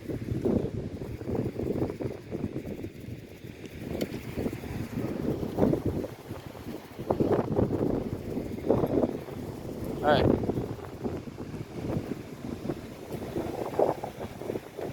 Hang on, there's my pack. Just a quick glimpse of it.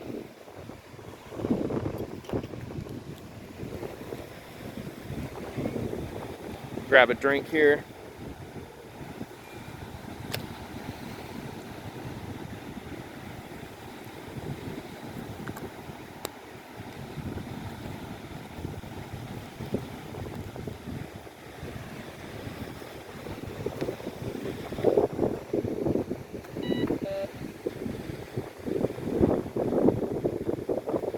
Yeah, it's too dark.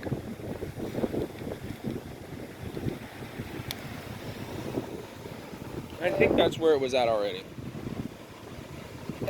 Oh, really?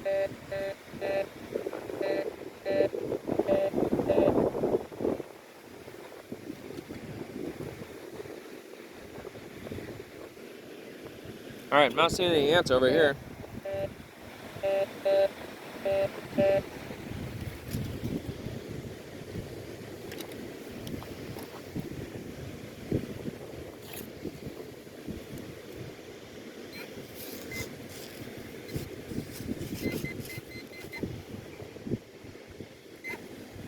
Another one.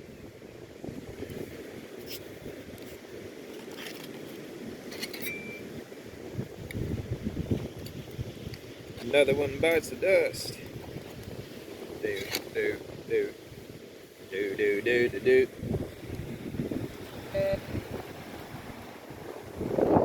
I heard somebody on YouTube, they took Daft Punk, their Random Access Memories album,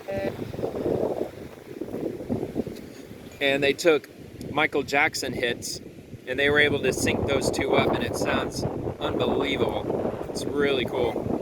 It's on YouTube. I can't remember what it's called, but I'm sure that's enough to get you started. But it's, if you're a Michael Jackson fan and if you're into Daft Punk or that type of music, you should definitely listen to that. It's amazing. I mean, like, makes you wonder, like how, like, what if Daft Punk and Michael Jackson were able to collaborate and create an album, like how unbelievable that album would be.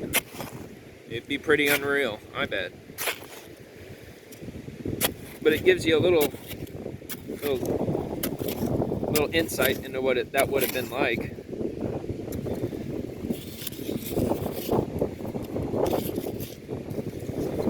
Oh, that might be. Oh no, it's in camera. It's on camera. Hit something over here. Oh, here it is. Another one. There it is again.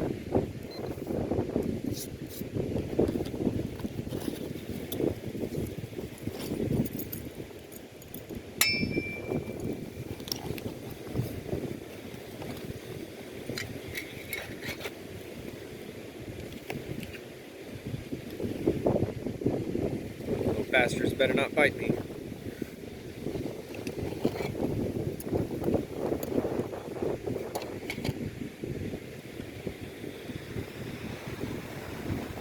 You know, I wonder if I should probably turn off my detector every time I do that.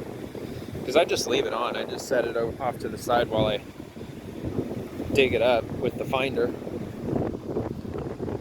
That might get annoying though, because every time I turn it on, it goes beep, beep, beep. Another one.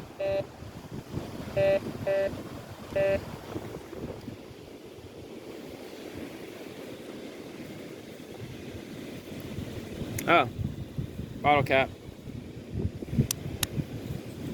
Heineken. It's rusty too. This has been down here for a while. How long do you think that's been in that sand for? Maybe a month? 3 months? For it to rust like that, well, I don't know.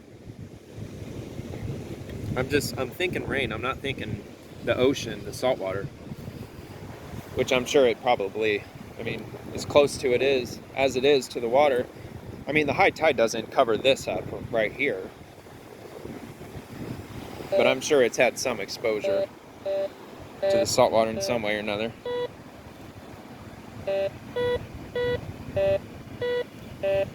That higher pitch beep is a ring.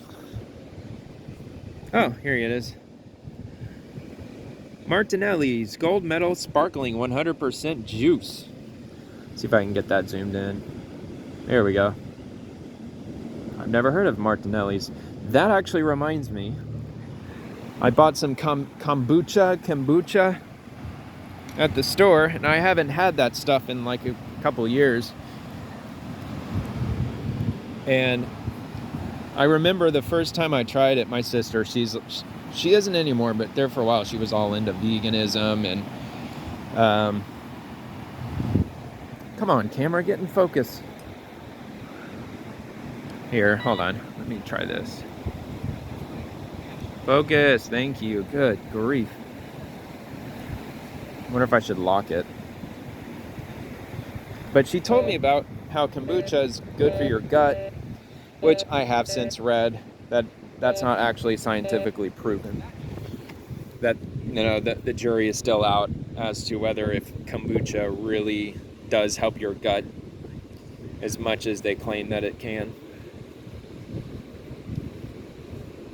But anyway, I just remembered, and I bought them like at least a week ago. I meant to drink them during the work week this week, and just that cap that I dug up, it said 100% juice, and that's what reminded me of those 2 bottles of kombucha that I've got in the fridge.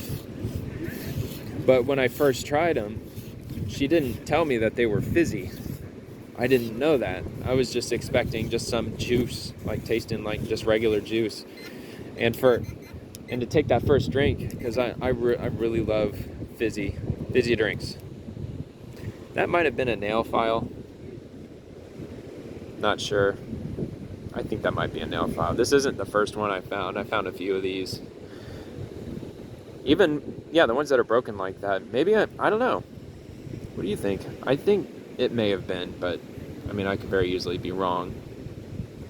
Not sure, but yeah, I don't know. But yeah, that stuff, I mean, it doesn't taste spectacular, but it's not gross either. But I guess it's just one of those like vegan drinks that like vegan types go for. I've never been vegan. I've never been a vegetarian. Never will be. I love meat. I love bacon. I'll eat pork. I'll eat chicken, cow, fish, lobster, crab, catfish. Catfish is good eating too if it's fried. Yeah, pretty much whatever. Yeah, I won't turn my nose up to any kind of meat for the most part. I'm not going to eat haggis. That's not happening. I mean, I won't. I'll give most foods a shot, but I don't think that I'm going to be messing with intestines and like a colon. I heard oxtail is really good, like at a Jamaican place. Someone I work with was from Jamaica, and she said you got to try patties and try oxtail. And I've had the patties, the jerk chicken, and all that stuff, but I mean, oxtail is a bit more expensive, but I hear only good things about it. It sounds weird and gross, like the tail of an ox, but because that's apparently what it is, right? Was this it? No.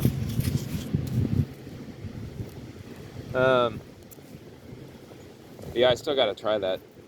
I think I'm gonna lift up and try it. I'm gonna scan this here one more time.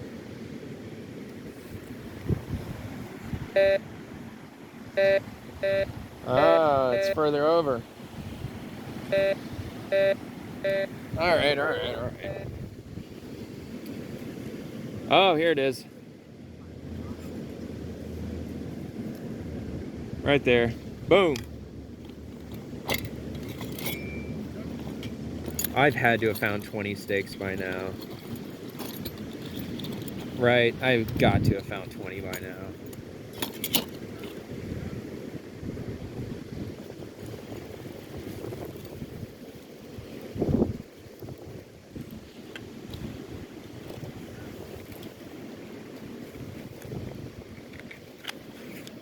Fixing my pack.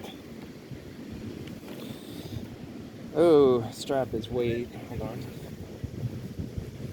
You know that little shoulder pad? That's a strap that can move.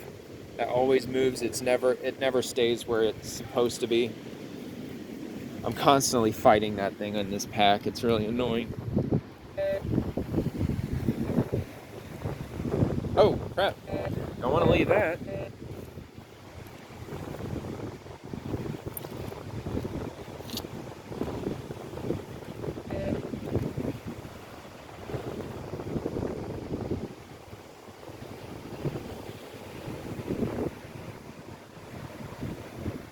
Pick up this cable here. Yeah, this night has been really active. There's only, I mean, as far as like stuff that I found. But I mean, there's some nights like if I had gone down to, well, see, like I don't know if you can see. Oh yeah, you can see it from here. That's the next road. That is 20 or 17th Avenue.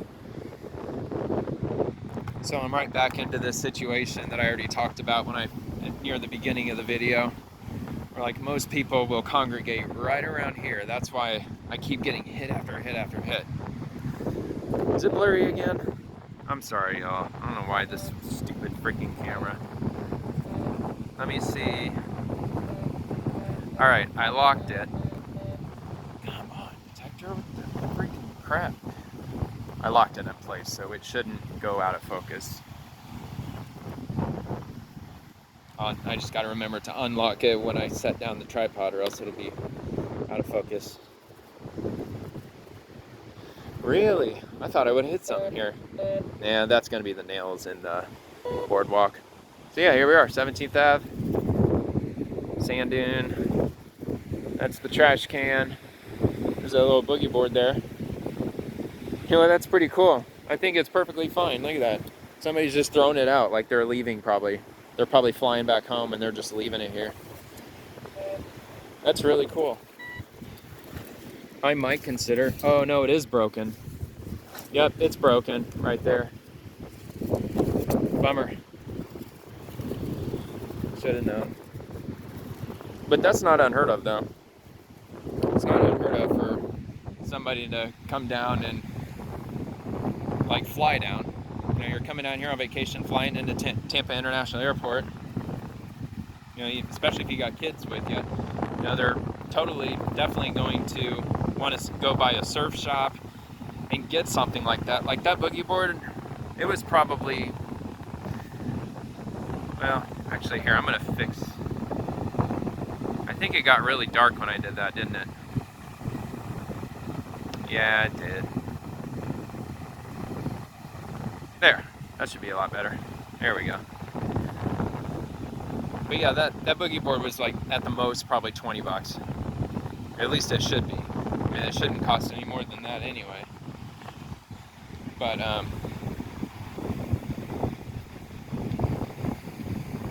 yeah, it's something that I've seen before. Like somebody will they'll just leave stuff next to the trash just simply because they can't take it back with them, or it's just not worth it. I mean, I could totally see that. If I grabbed one of those boogie boards, well, I don't know, man, knowing myself, because I am a cheapskate, I don't think I could bring myself to throw that away. I think I would find a way to bring it home and give it to somebody as a souvenir. Honestly, that's exactly what I would do. But still, I mean, not everybody does that. Some people, they just don't want to just haul that with them. I mean, that would be a burden if you're flying somewhere. Ooh. Uh-oh. What is that, a penny? It's too bright. Oh, yeah, that's right. It's fixed. It's a penny. That's what it's saying. Well, there's multiple hits, I think. Oh, yep, I see something metallic right here. Oh, it's somebody's keys. Oh, wait, hold on. My bad. See, I told you I was gonna forget. Somebody's keys. They were like right here. Just like that. What? Holy smokes. I've never seen a key like that before. That's very interesting.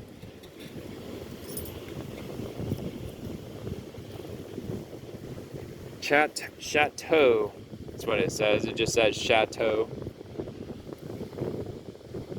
Come on, camera. Crazy, man. That's not the only set of... I found one other set of keys in a video about a week. Might have been last weekend.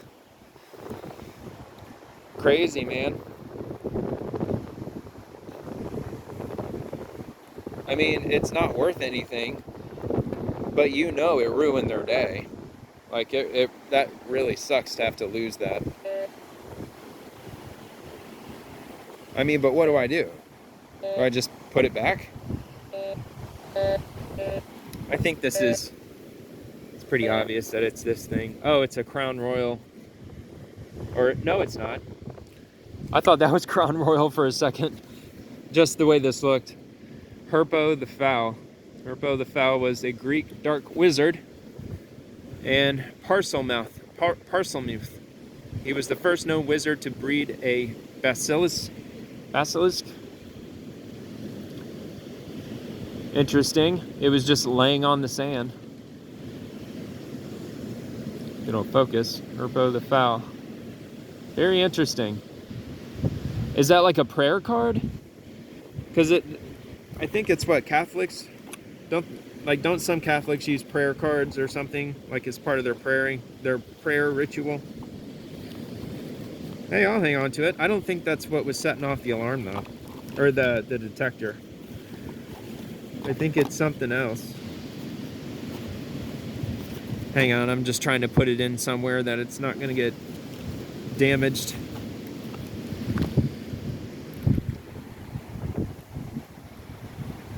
No? All right. I guess there was metal inside that card somehow. All right.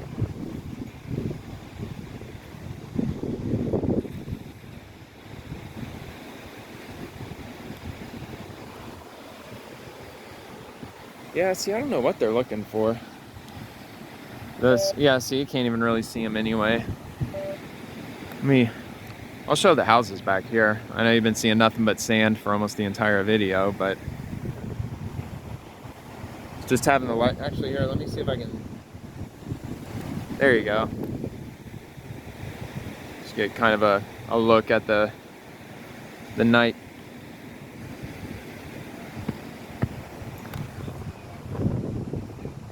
But yeah, I think it's getting on to be about 11:15, so I don't know, I might do like another 15 minutes or so. Just kind of go from there. But yeah, it's definitely been a hot night for metal detecting. Nothing of value, not even those keys. And I feel pretty bad for, like there's these beach chairs here, but are they locked? Oh yeah, see, it's a combination. So the keys don't belong to this thing. Like, if those had a key, I would have checked to see if it unlocked those. And if it did, then I would put the keys like right up over there. You know what I'm saying? I would totally have done that if that turned out to be the key for those seats. I don't think I'd take it home and leave a note. I don't even have it pinned anyway. Well, I guess I do in the car. I've got a pin. And I'm sure I've got scrap paper in there somewhere. But I don't really want to obligate myself to have to commute somewhere, because for all I know, the dude's like, well, I live like 45 minutes away. Or I don't know. I thought about, like, if that were the case, I could just leave a note. Say, all right, hey, I got your keys.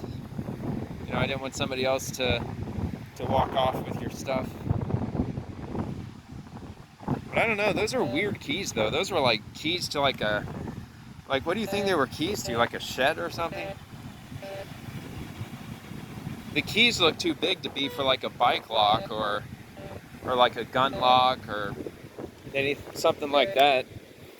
They looked like possibly house keys or something, but they didn't really look all that nice. Oh, standing in ants.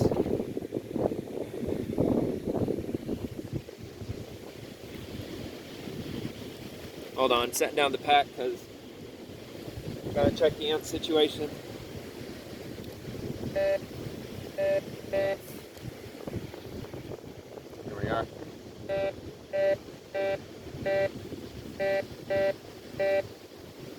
Should be right about here. Oh, that's gonna be it. Foil. I'm glad I just dropped my hand in there just to look.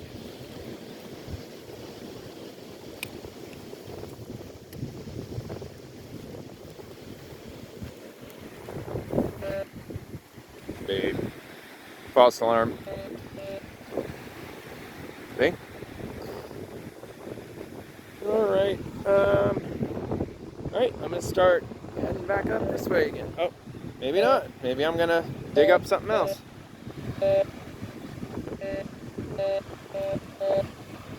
Wow. It must be a really big tent stake. It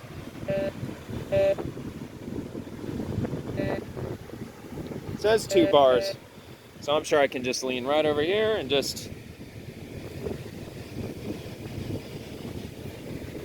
Maybe not. It looked like it was, oh yeah, there it is, okay.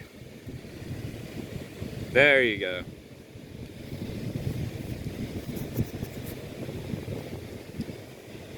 Kind of half and half, a little rusty, a little not. Overall, not bad. Oh, comes to a point also. That is nice. Most of these tin sticks I find don't come to a point like that. I would say like not even 10%. I'd say probably only about 5% of the steaks that I find actually have a point. I mean, when you're dealing with sand, it really doesn't matter. But there are parts of the beach where, and you saw what I was digging up earlier, that those shells that were really packed in. It helps to have a steak that comes to a point for that specific spot. I mean, most of the beach, the sand is loose and dry. But it's just kind of nice to have a steak that's pointed. This is saying penny. So this is probably going to be a penny. See if I can't get the exact spot. Okay. I think it's right about here.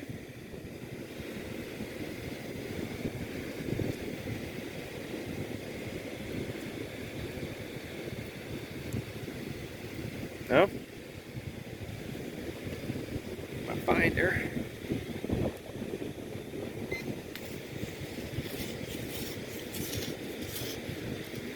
Said it was only like 3 bars.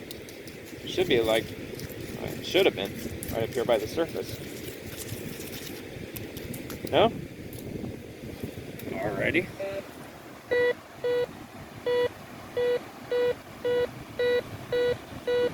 Oh, now it's saying 4 bars.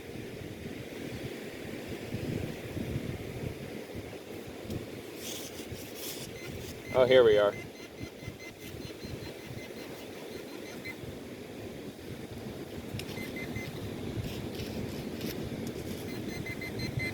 It's in here somewhere.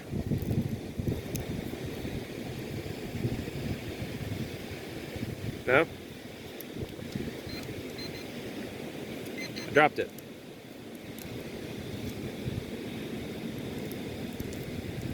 There it is. There's the penny. I don't know if I'm going to get a year out of that. Let me just take a look here. No way. 1989. Again. See if I can get that in.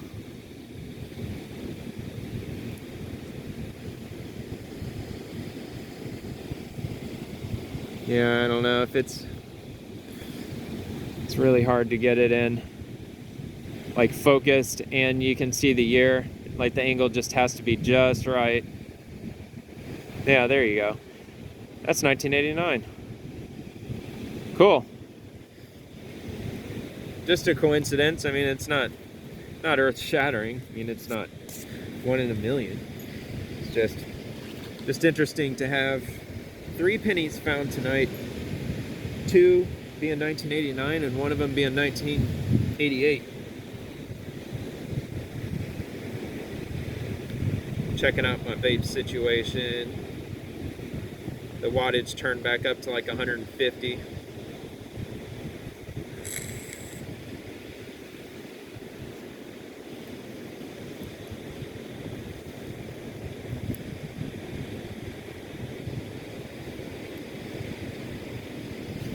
All right, move on to the next one. Sling the pack back over my shoulder. We're off. See if I can find anything else. I'm getting pretty close to the end here.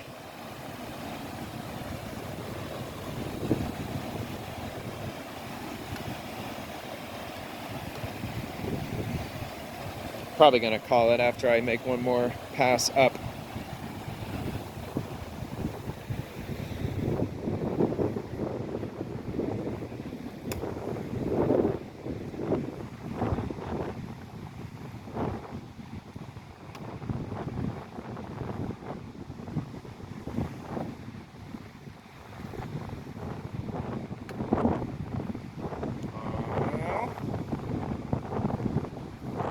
right. That's it. I'm gonna call it a night, man. It's been 2.5 hours. My back's getting sore. There it goes.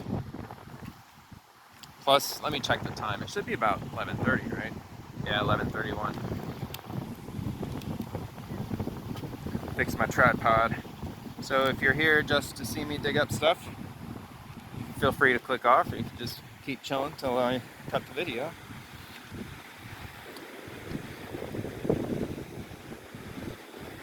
You know what? I'm going to try something different. I'm going to go up this street.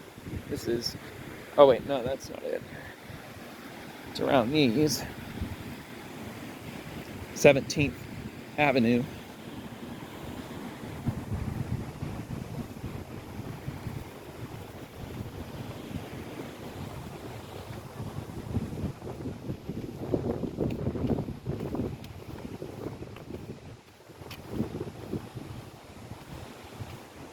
Apologies for shaking.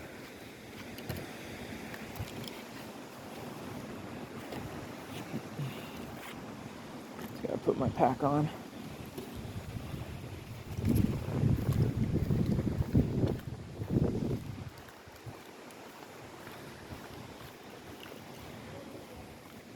Little bench.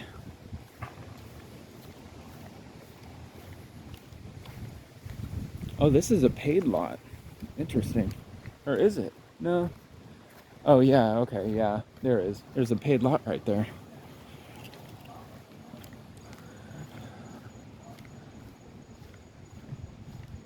Oh yeah, okay. I know exactly where I'm at. There's the Guppy's restaurant. Yeah, that is a paid lot. That's actually a pretty big lot.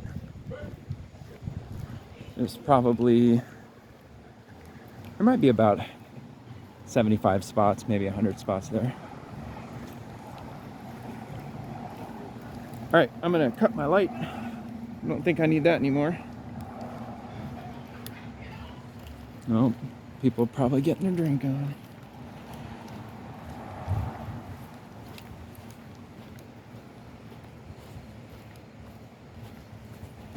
So I'm just gonna walk down, actually, to where that pedestrian light is blinking. Well, it's not blinking anymore, but that's where I'm heading to. Right down.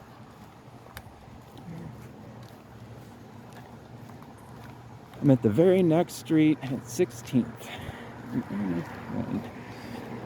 Yeah, these are just regular houses. That's a cool house. Looks old.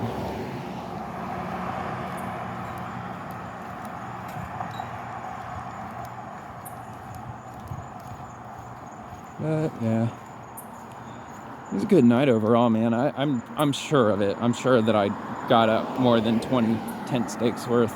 I've had to get that, at least that much. All right, here's 16th. So my car should be right over here.